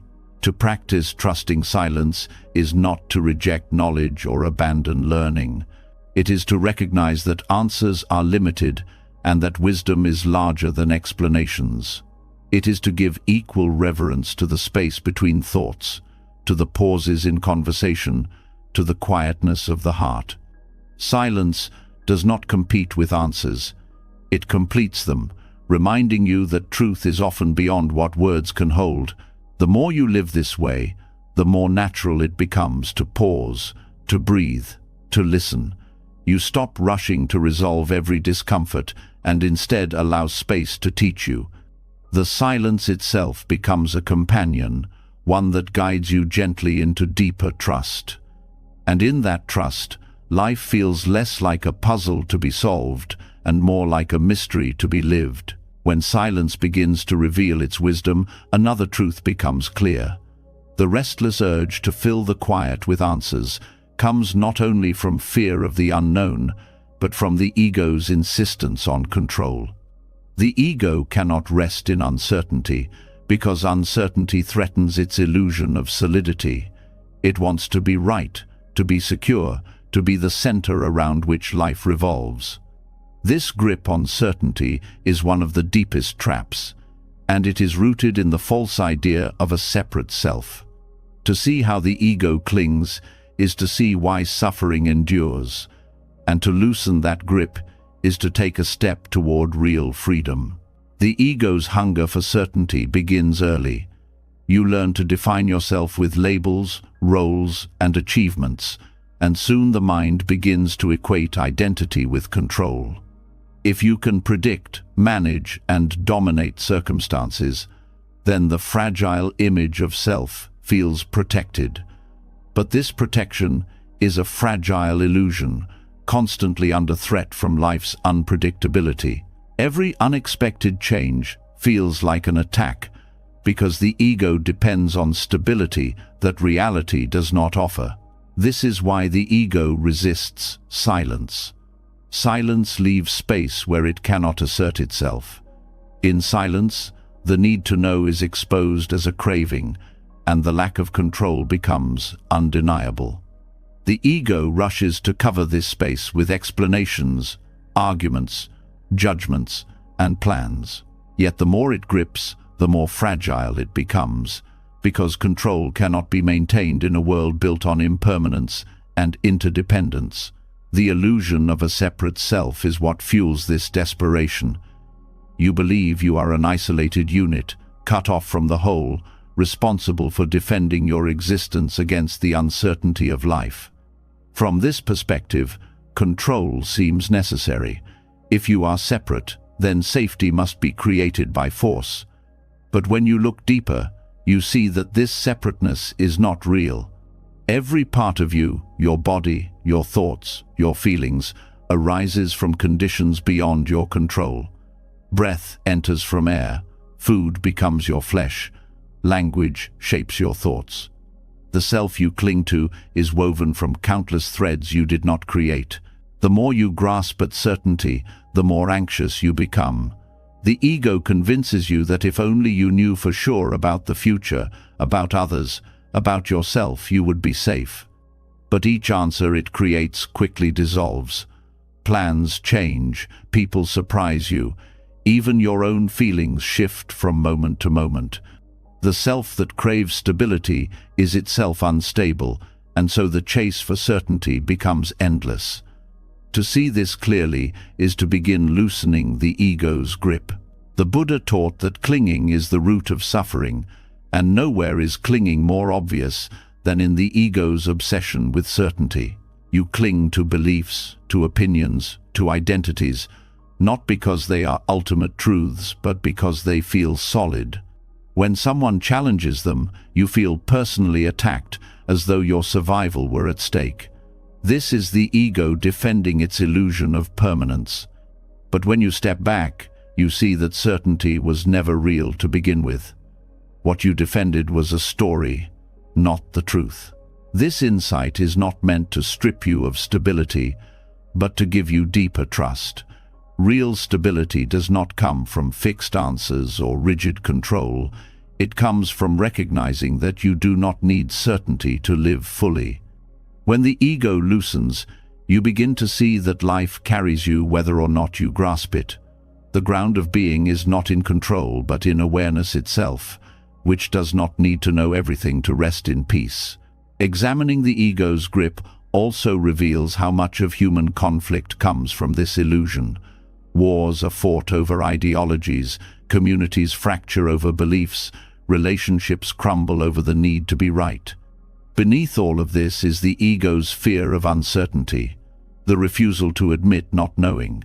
Each side clings to certainty as though its very existence depended on it. But in truth, existence itself does not need such certainty. Only the ego does. In your own life, you can see this in the small ways control dominates. You cling to routines not just for structure, but for reassurance. You argue with loved ones not because truth is at stake, but because your identity feels threatened by being wrong. You resist change not because it is harmful, but because it dissolves the illusion of control. Each of these is the ego's attempt to protect itself from uncertainty. Meditation provides a clear view of this process. Sit quietly, and the mind rushes with thoughts. What should I do? How will this go? What does this mean? Each thought is the ego trying to create certainty in a world that cannot be pinned down. When you observe without feeding them, you begin to see the futility of this grip. Thoughts arise and pass, yet awareness remains. The self that demands control is revealed as nothing more than passing waves on a deeper sea. Trust grows when you stop believing the ego's lie that safety comes from control. Instead, you begin to see that safety comes from alignment with truth, from openness to change, from the humility to admit not knowing. The less you cling, the more you can respond wisely. Certainty was never necessary for compassion, never necessary for integrity, never necessary for love. These qualities thrive not because of control, but because of freedom. Letting go of the ego's grip does not mean abandoning discernment. It means recognizing the difference between wisdom and clinging. Wisdom sees clearly and responds appropriately, but it does not demand absolute guarantees. Clinging insists on guarantees even when they are impossible. When the ego steps aside, wisdom has room to guide you. You act with clarity, but without the crushing weight of needing certainty. This practice transforms your relationship with fear. Fear often arises from the unknown. What if this happens? What if that doesn't? The ego insists on answers to erase the fear, but fear dissolves not through answers, but through trust. When you see that the separate self is an illusion, you realize there was never anyone who needed to be protected from uncertainty in the first place. Life moves, and you move with it. Fear loses its foundation when the ego loosens its grip. The grip on certainty is perhaps the most subtle chain of all, because it masquerades as strength. To be firm, to be decisive, to be unshakable, these sound noble. But when rooted in ego, they are just another form of fear. Real strength is the courage to admit uncertainty, to live without rigid ground, to let awareness itself be enough. This is not passivity, it is the deepest form of freedom. The more you see the illusion of the separate self, the easier it becomes to release control. You recognize that the self you defended was never solid, and so there is nothing to protect. Without this false burden, life feels lighter. You can meet each moment as it comes, without demanding that it confirm your identity. This openness allows real intimacy with life, because you no longer stand apart from it. The illusion of separation dissolves, and with it, the desperate need for certainty. To live this way is to walk with humility, knowing that answers will always be partial, control will always be limited, and certainty will always be an illusion. But it is also to walk with freedom, because none of these are required for peace. What you once feared as weakness, the admission of not knowing becomes your greatest strength. The ego's grip weakens, and in its place arises a quiet trust in the unfolding of life itself. When you begin to see how the ego clings to certainty, another hidden attachment comes into view. Beneath the need to control outcomes and protect identity lies a quieter but equally powerful grip: the obsession with time. The mind measures, schedules, anticipates, regrets. It constantly asks, when? When will this change? When will I arrive? When will peace come? This urgency ties you to clocks and calendars, but also to restlessness within. To release the attachment to time is not to deny its practical use, but to stop living as though your freedom depends on the next moment. True peace is discovered when you rest in awareness that is timeless. Time becomes a prison when it is mistaken for the measure of your worth. You look back and feel regret, thinking too much was wasted. You look forward and feel pressure, fearing there is not enough left. You rush to accomplish before it is too late, or you cling to the past because you believe your best days are gone. In each case, the mind is absent from the present, caught in the illusion that happiness lies in some other point along the timeline. The grip of when creates constant dissatisfaction. Non-attachment to time does not mean abandoning responsibility. It means shifting from being enslaved by time to seeing it as a tool. When you recognize that awareness itself is not bound by past or future, you begin to experience life more directly. Each moment becomes complete, not because it leads to something else, but because it is already whole. The urgency of when begins to dissolve, and with it, the anxiety that time once created. This practice changes your relationship with the past. Memory is not denied, but it is not worshipped either. You can honor experiences, learn from them, and carry their lessons without believing they define you permanently. The pain of mistakes softens because you see they arose under conditions that no longer exist. The glory of past achievements loosens because you know clinging to them prevents fresh growth. Non-attachment allows the past to be acknowledged without being a chain. It also transforms your view of the future. Anticipation often creates as much suffering as the events themselves. The mind races to secure outcomes, to guarantee success, to avoid imagined pain. Yet the future never arrives as you expect. Non-attachment means preparing wisely but without obsession, holding intentions but not imprisoning yourself in them. This does not make you careless, it makes you free. You act now with clarity and trust that what unfolds will be met when it comes, not before. Daily life provides countless examples of this. You may find yourself checking the clock repeatedly, as though minutes passing will bring relief. Or you may hurry through meals, conversations, and even moments of rest, because the mind is already chasing the next task. These habits are not about efficiency. They are symptoms of attachment to time. Non-attachment is the choice to slow down, to taste food fully, to listen completely, to rest without guilt. In doing so, life regains depth that rushing never provides. Meditation reveals the timeless nature of awareness most clearly. When you sit and observe, thoughts about past and future arise.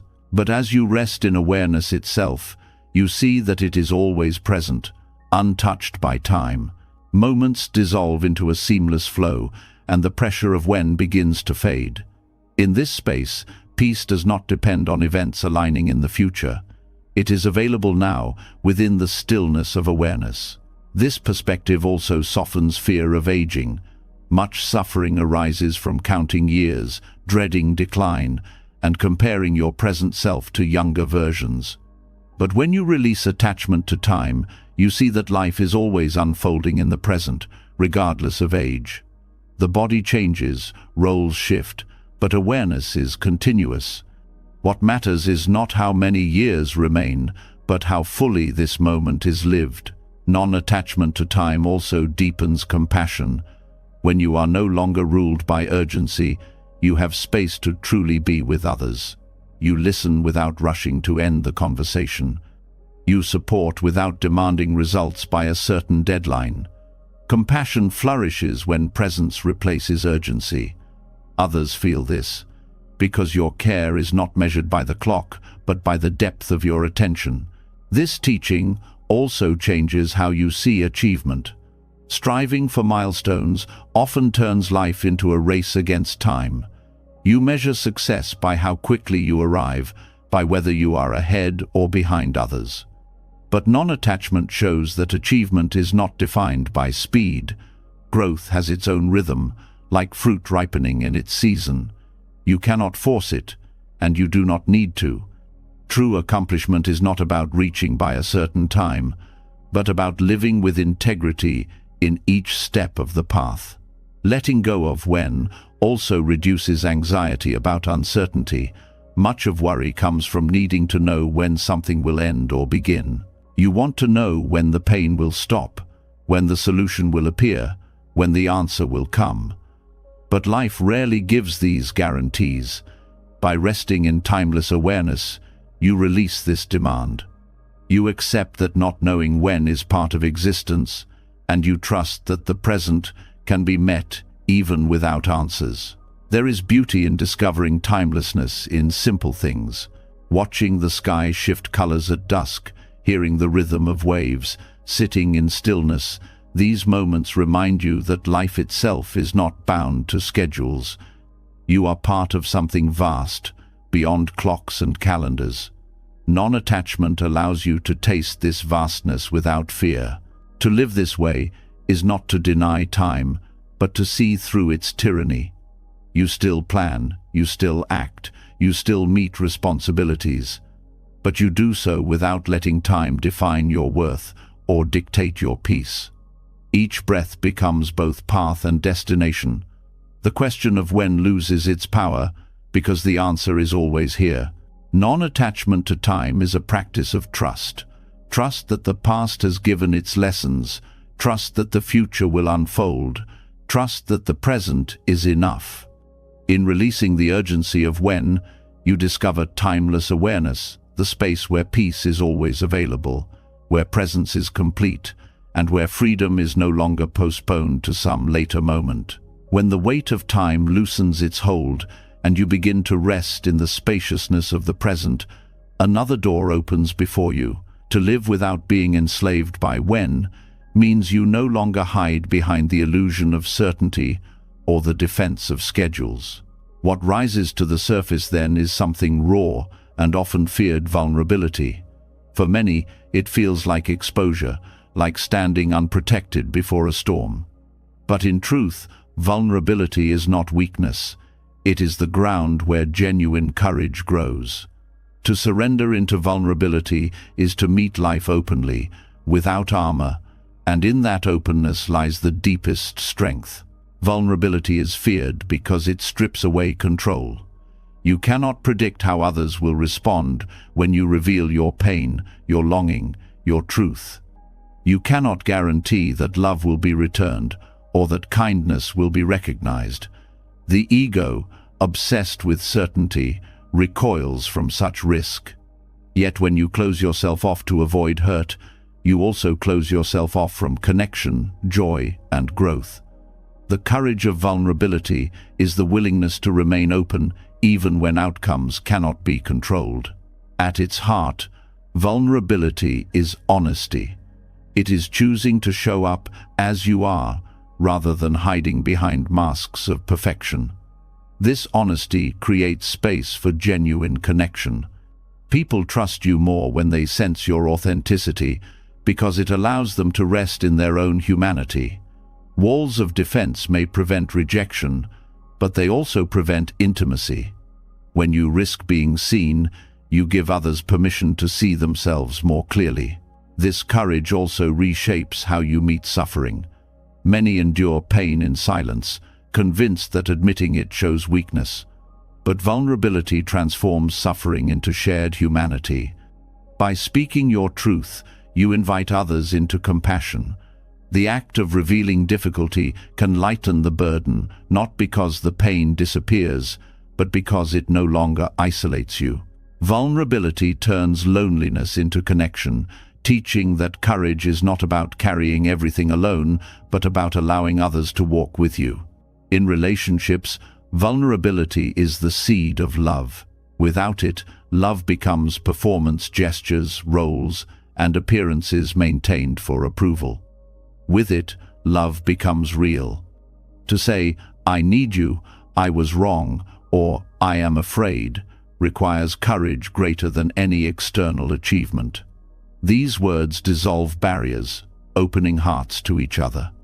Vulnerability makes love deeper because it is no longer built on illusion but on truth. Even in leadership, vulnerability is strength. A leader who pretends to be invincible creates distance. One who admits uncertainty and seeks input builds trust. This kind of courage inspires others, not because of flawless control, but because of authentic humanity. It shows that strength does not mean knowing everything, but being willing to learn, adjust, and grow. Vulnerability in leadership creates resilience in communities because people feel seen, valued, and invited to contribute.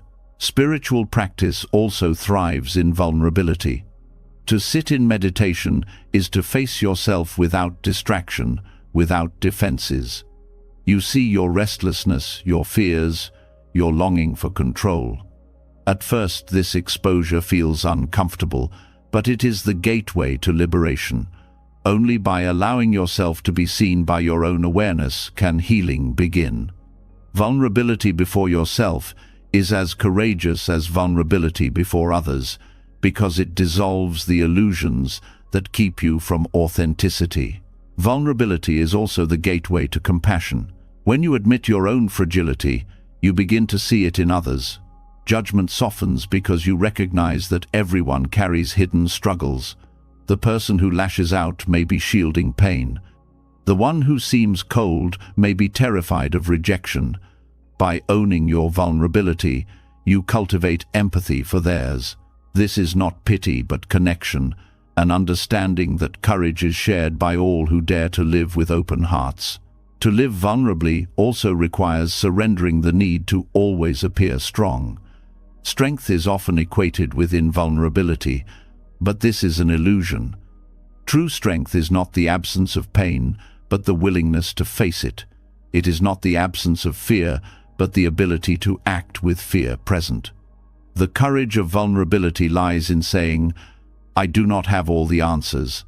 I may be hurt. I may fail, but I will remain open anyway."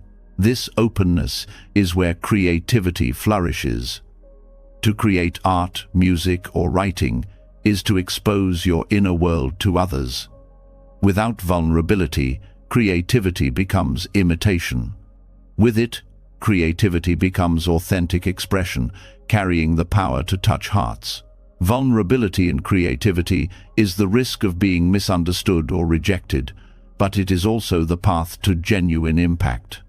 The works that resonate most deeply are born from the courage to reveal what is fragile, uncertain, and true.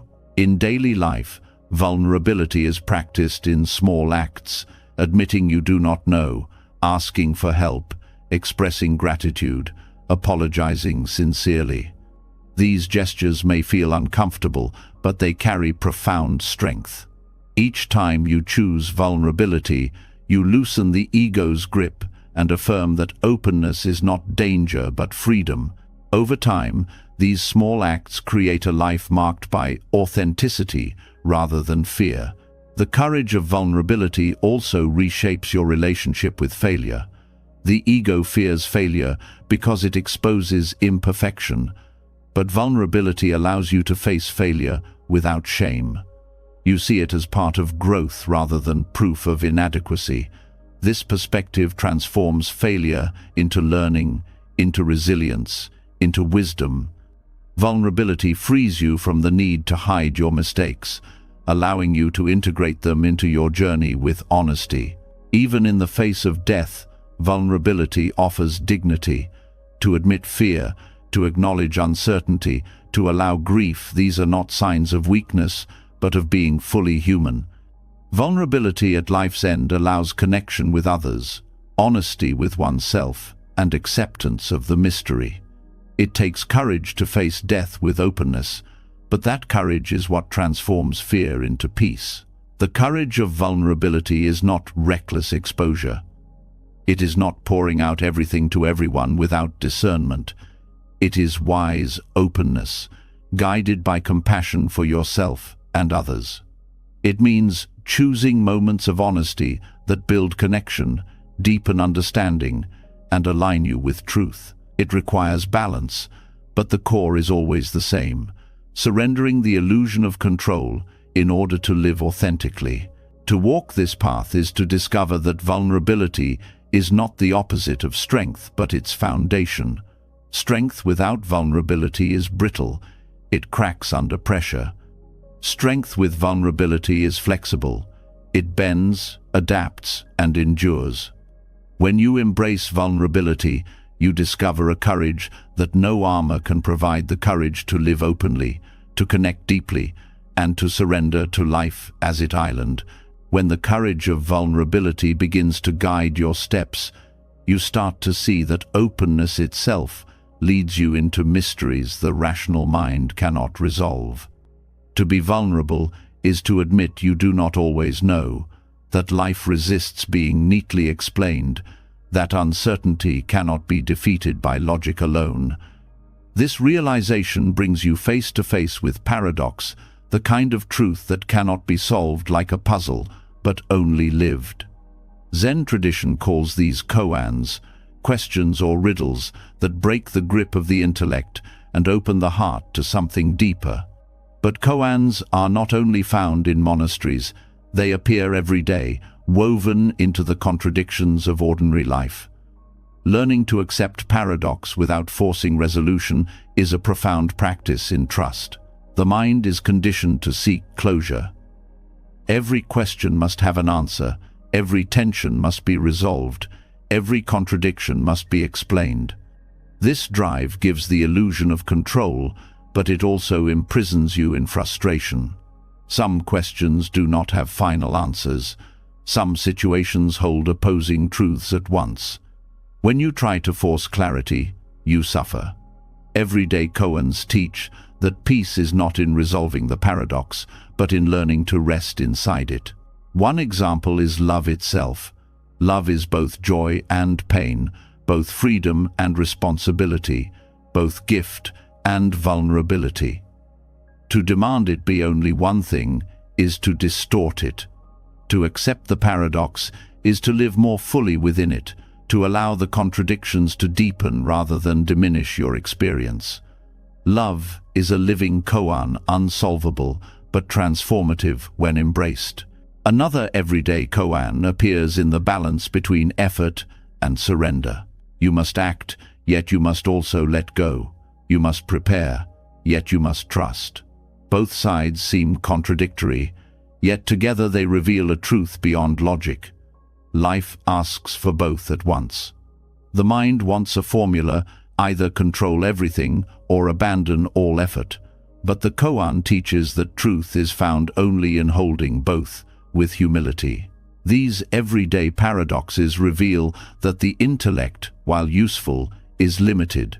Logic can measure, compare, and analyze, but it cannot touch the depth of lived experience. A koan unsettles the mind precisely to point beyond it. When you are faced with the riddle of how life can be beautiful and tragic at the same time, the mind cannot solve it, but the heart can hold it. This holding is not passive, it is wisdom. Learning to live with paradox also reshapes how you approach suffering. Pain and growth often arrive together. Loss can deepen gratitude, fragility can reveal strength. The mind asks, how can both be true? The koan does not resolve the tension, it invites you to enter it fully. When you stop demanding that suffering make logical sense, you begin to see its teaching more clearly. Life is not about avoiding contradictions, but about walking through them with openness. In meditation, paradox often appears. You are told to rest without striving, yet to remain alert. You are invited to release thought, yet not to push thought away. To the mind, these are contradictions. To awareness, they are invitations to settle into a deeper space where both can coexist. Meditation itself is a living koan, showing you that truth often transcends the categories the mind demands. The practice of koans is not about answers, but about transformation. When you sit with paradox, something softens. The restless drive for resolution quiets, and you discover a new capacity to rest in the unknown without fear. This capacity is trust. It is the recognition that life itself is vast, mysterious, and cannot be reduced to logic. You begin to see that not every question needs solving, not every contradiction needs resolution, not every uncertainty needs closure. Everyday life is filled with such koans if you pay attention. Parenting is one. You guide children, yet you must let them go. Work is another. You give effort, yet outcomes are never fully yours. Even your own mind is a koan. You search for self, yet the more you look, the less solid it becomes.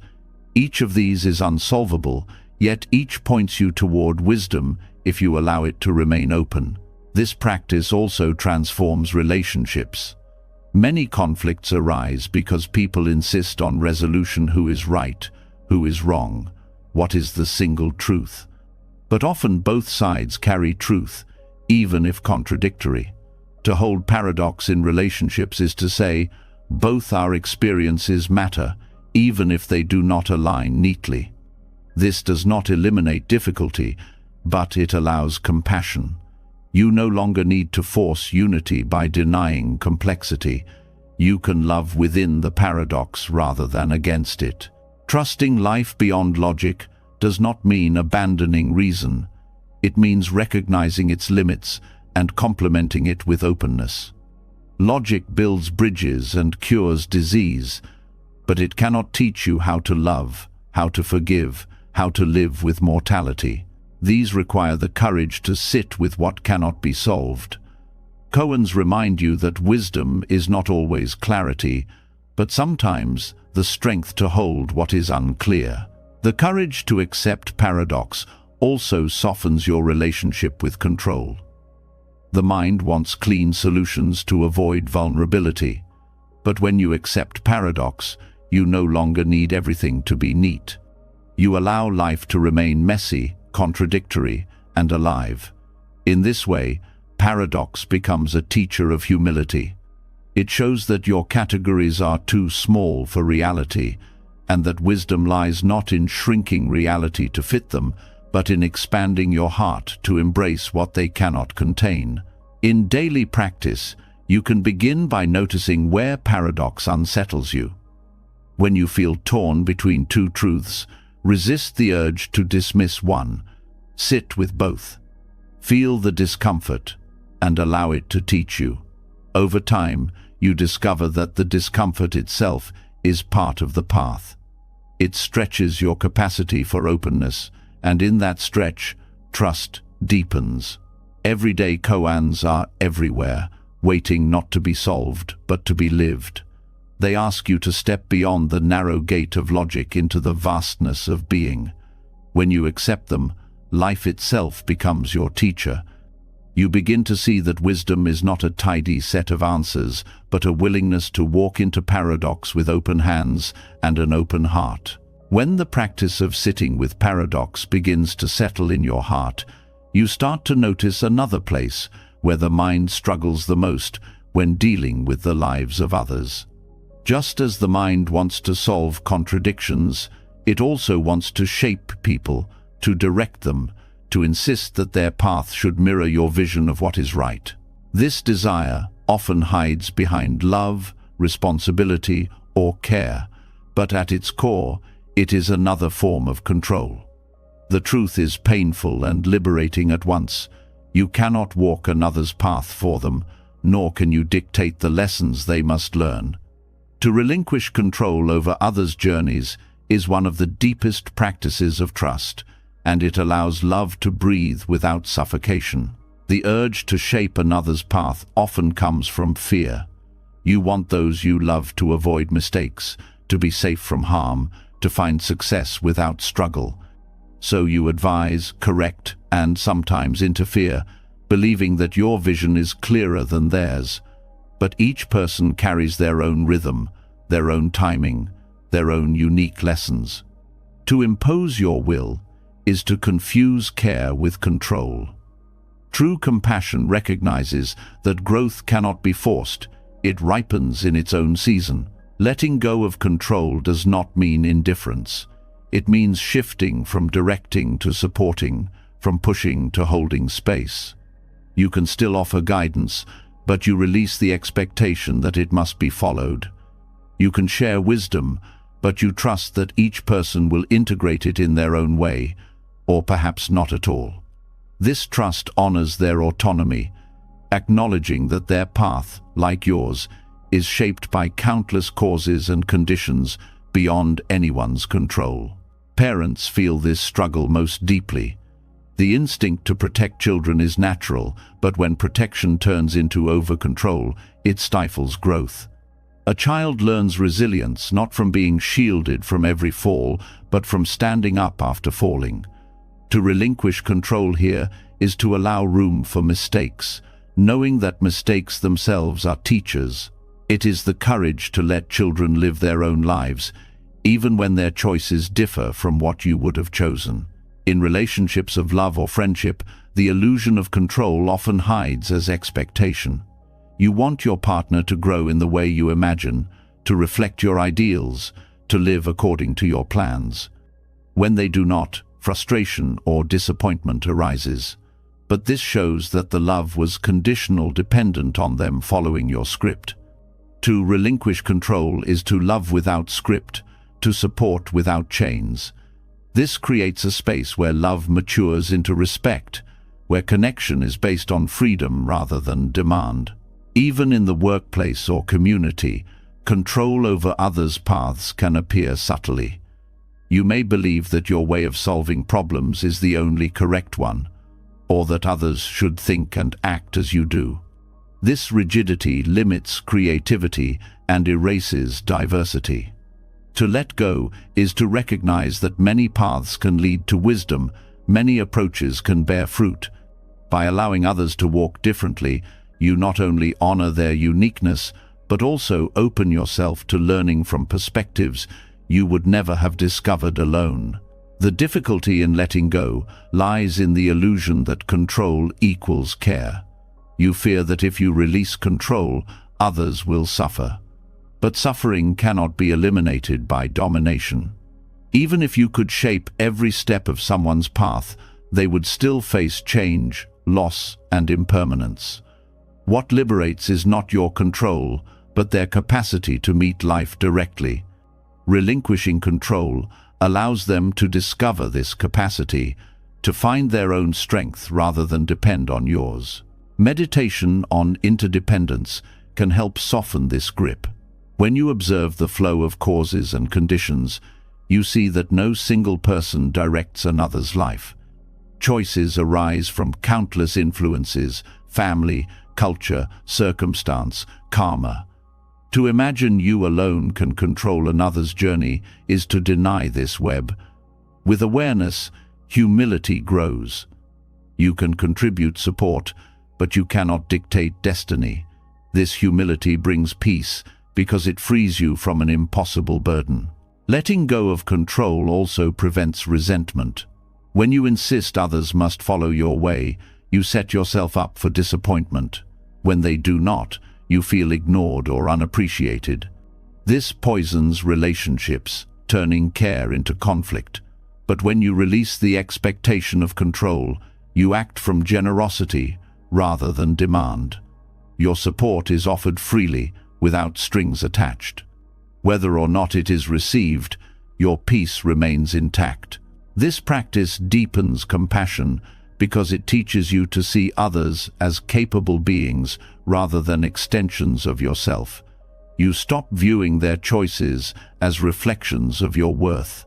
Instead, you respect their struggles as their own. You begin to understand that love is not possession but presence, the willingness to walk alongside without steering the direction. This presence is more healing than control could ever be, because it affirms the dignity of the other. Relinquishing control also means releasing the idea that you know best. While you may have more experience in certain areas, you cannot know the totality of another's inner world. Their fears, dreams, and karmic lessons are hidden from you. What may look like a mistake to you could be the doorway to their greatest growth. What may appear as failure could be the soil of resilience. To let go is to accept that you do not see the whole picture, and that their unfolding belongs to them, not to your vision. This does not mean withdrawing from care. On the contrary, it makes your care purer. When you support without controlling, your actions come from love rather than fear. You encourage, guide, and protect when necessary, but you also step back when it is time. This balance allows your relationships to thrive, because those you care for feel both supported and respected. They sense the difference between guidance that empowers and control that confines. The courage to release control over others' paths also liberates you. Trying to shape another's life is exhausting. It ties your peace to their choices, making you anxious whenever they deviate. By letting go, you reclaim your energy. You focus on your own growth, while trusting others to manage theirs. Paradoxically, this often strengthens relationships, because your presence becomes lighter, freer, less demanding. Even death offers this lesson. Watching loved ones suffer or face mortality brings the painful realization that you cannot control their journey.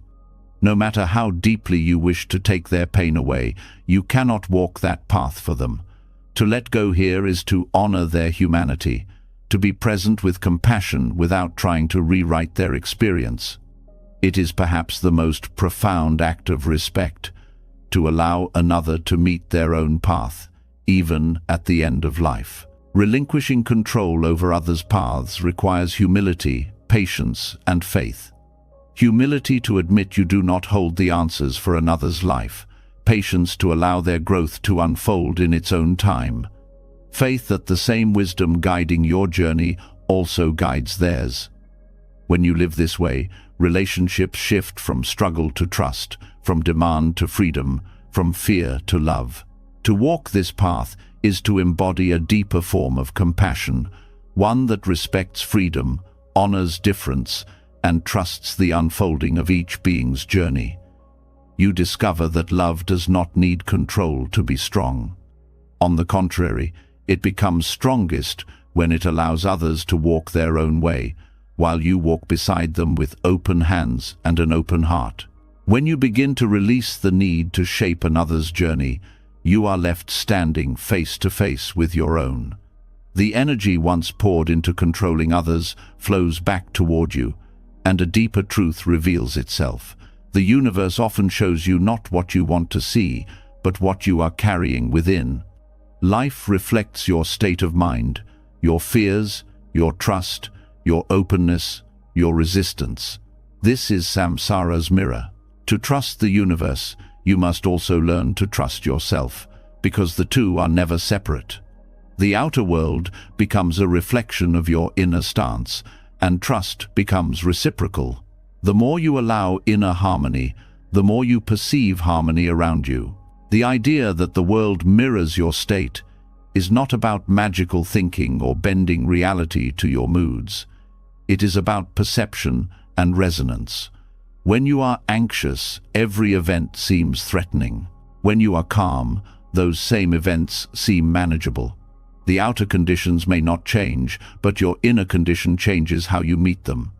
In this sense, samsara holds up a mirror.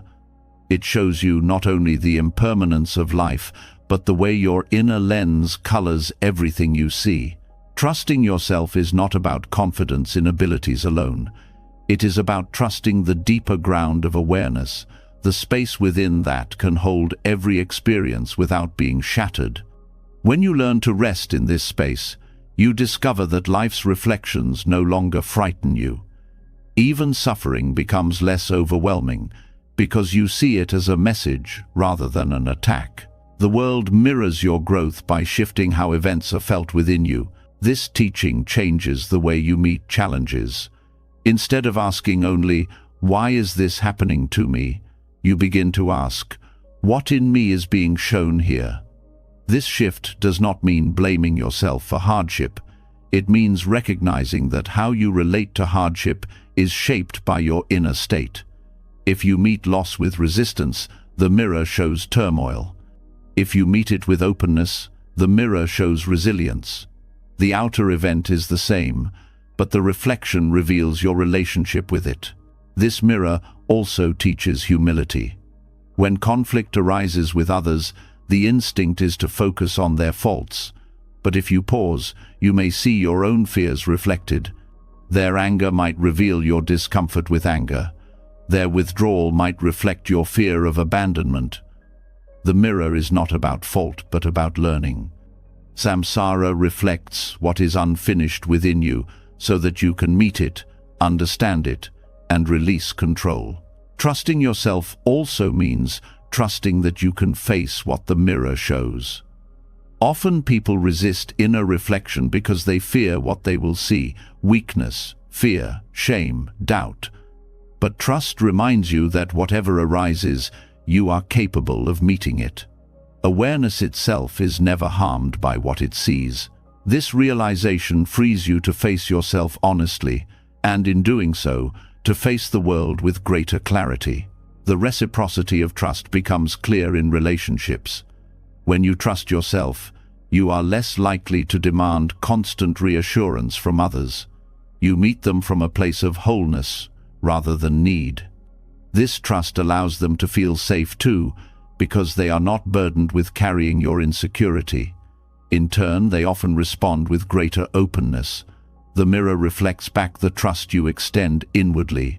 In meditation, this teaching is direct.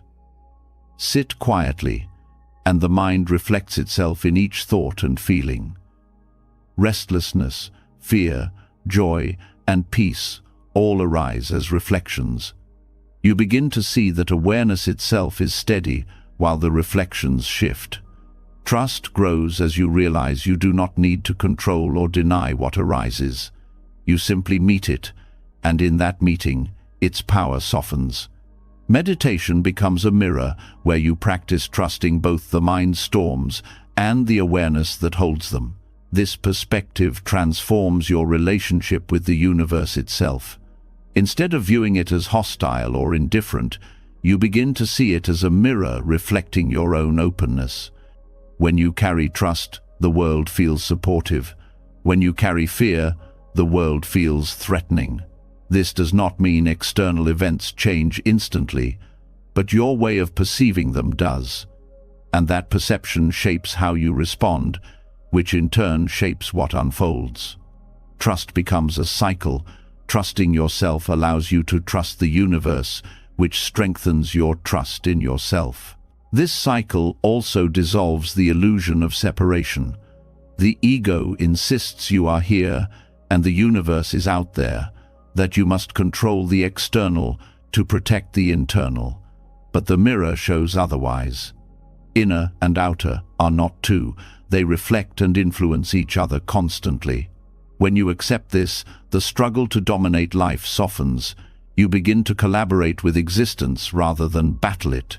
The mirror of samsara is not always gentle. Sometimes it confronts you with painful truths, attachments you must release, patterns you must see, illusions you must outgrow. But these reflections are not punishments. They are teachings. The universe reflects what is within, so that you have the chance to awaken. Trusting this process means believing that even discomfort has meaning, that even suffering is a teacher pointing you back to yourself. Everyday life offers endless opportunities to practice this. When impatience arises in traffic, the mirror shows your relationship with waiting. When jealousy arises in comparison, the mirror shows your relationship with self-worth. When peace arises in simple moments, the mirror shows your capacity to rest. Each experience becomes a reflection, not a verdict. To trust the mirror is to learn from it without fear. The courage to trust yourself and the universe together is what makes this teaching transformative. Without trust, the mirror feels cruel, as though life were mocking you. With trust, the mirror becomes compassionate, showing you where you are ready to grow. You stop asking life to change before you can feel peace. You begin to change your relationship with life, and peace emerges naturally. To live this way is to embrace responsibility without blame. You are not the sole creator of events, but you are responsible for how you meet them. Samsara mirrors your inner stance, and in that reflection, you are invited to align with trust. Each time you choose trust over fear, openness over rigidity, presence over resistance, the mirror reflects it back in ways large and small. In the end, trusting the universe by trusting yourself is about recognizing the unity of inner and outer, self and world. The boundary dissolves, and what remains is participation in a vast unfolding. You no longer see the universe as an enemy to outwit, but as a mirror guiding you toward your own awakening. And with that trust, you begin to walk more gently, more courageously, more freely, meeting each reflection not with fear but with gratitude. When you begin to see how samsara reflects your inner state, it becomes clear that much of what is mirrored back arises through what you say and what you withhold. Words carry energy, shaping both the world around you and the mind within. Silence too has its power, sometimes as healing presence, sometimes as avoidance, sometimes as wisdom. The challenge is discerning when speech binds you and when silence liberates you. To release control in speech and silence is to walk with a deeper sensitivity, learning that not every truth must be spoken, not every silence must be broken, and that freedom lies in the balance between the two. The urge to control through words is strong. People often speak to prove themselves, to protect their image, to dominate, or to fill the discomfort of emptiness. Words become armor, weapons, or distractions. But when speech arises from fear or ego, it does not create connection, it creates bondage. You become entangled in arguments, misunderstood intentions, and the weight of promises you cannot keep. The more you cling to words as control, the more they control you. Silence, on the other hand, is often feared. It feels like emptiness, like absence, like something is missing. Many rush to fill it with chatter, explanations, or noise. Yet silence can be the most honest communication of all. When you sit in silence with another, there is no mask, no defense, no performance, just presence.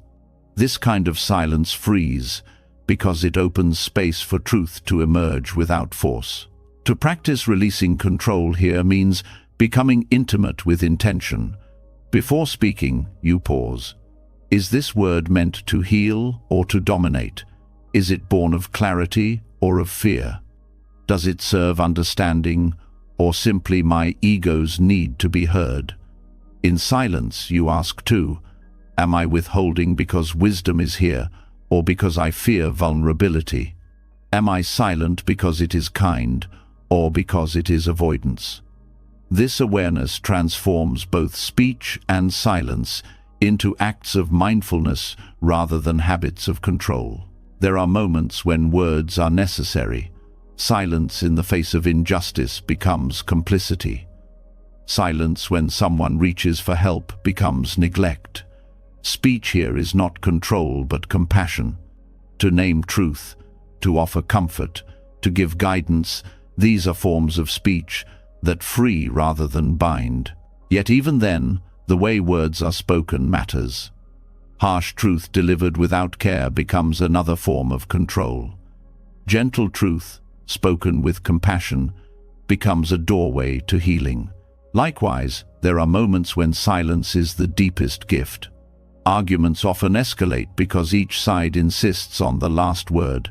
In such moments, silence is not defeat, it is freedom.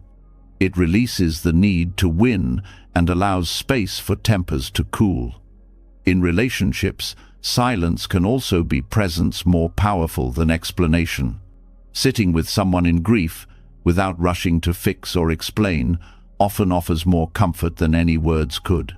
Speech can become bondage when it builds identities that must be defended.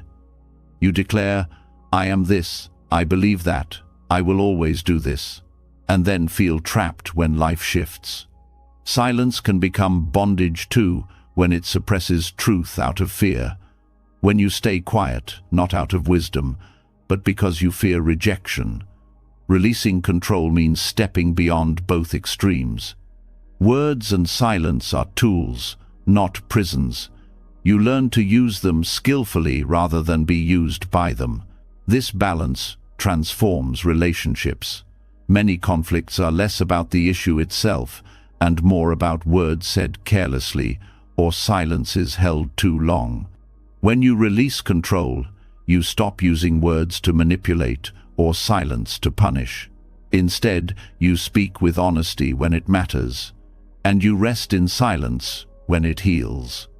This creates trust, because others sense that your communication arises not from control but from sincerity. Meditation reveals the nature of speech and silence within the mind itself. Thoughts are like inner words, constantly narrating, explaining, controlling. When you sit and observe, you see how exhausting this chatter island silence beneath it is not empty but spacious. The more you rest there, the more you recognize that speech, when it arises, can come from this space too, from presence rather than compulsion. This is why meditators often speak less, not because they fear words, but because silence has taught them their true weight. Releasing control in speech and silence also dissolves the ego's grip on being right. Many words are spent defending opinions, forcing agreement, or proving superiority. But what if being right is not the point? What if listening, pausing, or letting go of the last word is the greater strength? This surrender does not weaken your truth. It frees it from ego. Silence here is not absence, but presence strong enough not to need validation. The practice also reshapes how you relate to yourself. The inner critic speaks constantly, controlling through harsh words.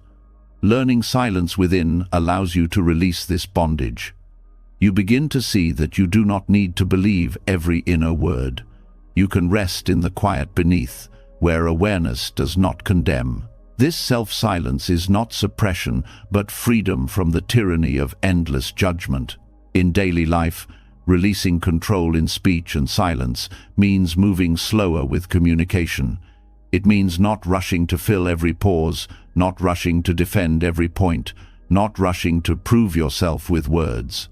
It means trusting silence enough to let it carry meaning when words would only entangle. And it means trusting words enough to let them be spoken when silence would cause harm. This middle path makes communication both lighter and more powerful.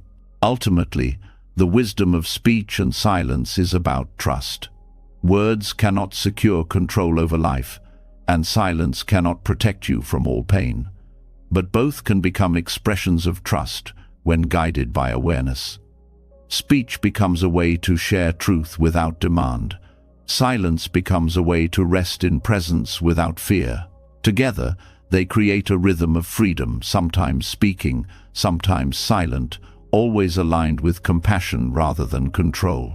To live this way is to discover that communication is not about domination, but about connection. When you release the need to control through words, and when you allow silence to speak in its own way, you begin to participate in dialogue with life itself. And in that dialogue, you discover that both speech and silence can be doorways to liberation, depending on how you hold them. When you learn to release control in both speech and silence, you begin to notice something deeper. Beneath the words you choose and the pauses you hold is a larger truth. Life itself cannot be scripted. No matter how carefully you plan, the next moment is uncertain. At first, this feels like a burden, something to endure. But if you look closer, uncertainty is not only unavoidable, it is the very fabric that makes life alive. The shift comes when you stop merely tolerating unpredictability and begin to celebrate it, seeing uncertainty not as a threat but as a source of wonder. This is joyful surrender. The mind is trained to seek stability. It wants everything mapped out, answers secured, and outcomes guaranteed.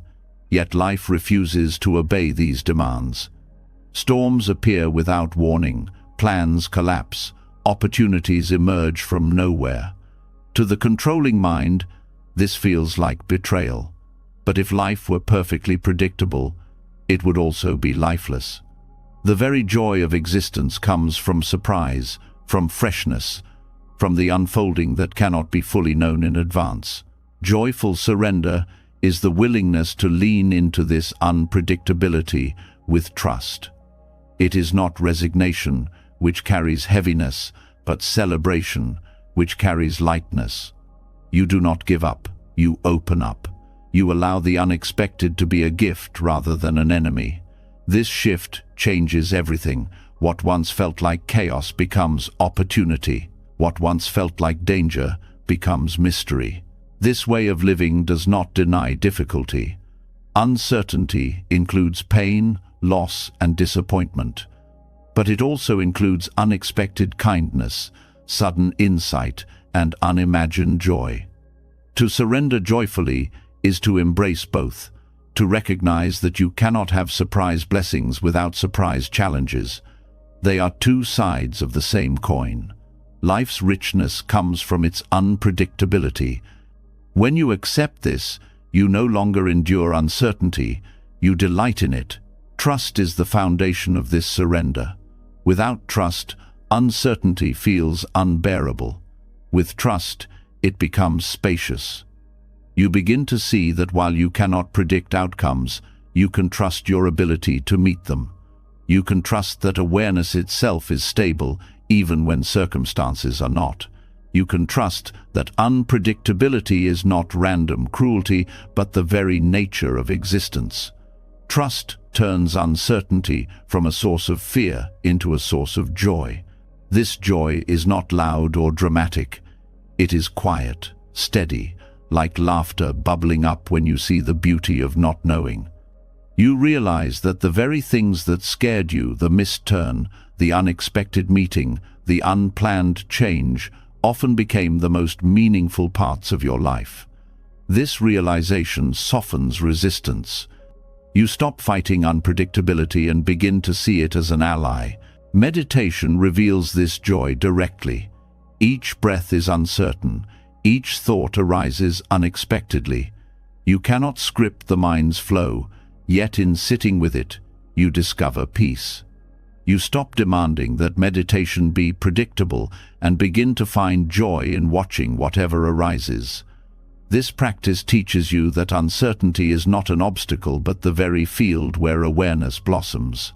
In daily life, joyful surrender shows up in how you approach change. Instead of clinging to old forms, you open to what comes next. Instead of fearing endings, you notice the beginnings they create. You walk with curiosity rather than dread. This curiosity turns uncertainty into exploration. Each moment becomes an invitation to discover rather than a problem to solve. Relationships also transform. Much conflict arises because people demand certainty from one another. Certainty of love, certainty of agreement, certainty of permanence. But love itself is uncertain. Feelings shift, circumstances evolve, people grow. Joyful surrender does not fear this. It celebrates it. Love becomes deeper when it is not chained to guarantees. Each expression of care is precious precisely because it is not guaranteed to last forever. This recognition brings both gratitude and joy. The practice also reshapes ambition. Many set rigid goals, convinced their happiness depends on achieving them exactly as planned. But life often interrupts with unexpected turns. Joyful surrender means holding ambition lightly. You still work, still strive, but you leave room for surprise. Often the path unfolds in ways more creative than anything you imagined. By releasing the demand for certainty, you allow life to exceed your plans. Even suffering is touched by this perspective. When pain comes, the mind demands certainty. When will this end? How will I endure? But the truth is that no state lasts forever. Pain, like joy, is uncertain. Joyful surrender allows you to rest in this truth. You do not need to know when relief will come. You only need to trust that change is constant. This trust softens the weight of suffering and creates space for resilience. To cultivate this joy, you can begin with small acts of openness. When plans shift, instead of reacting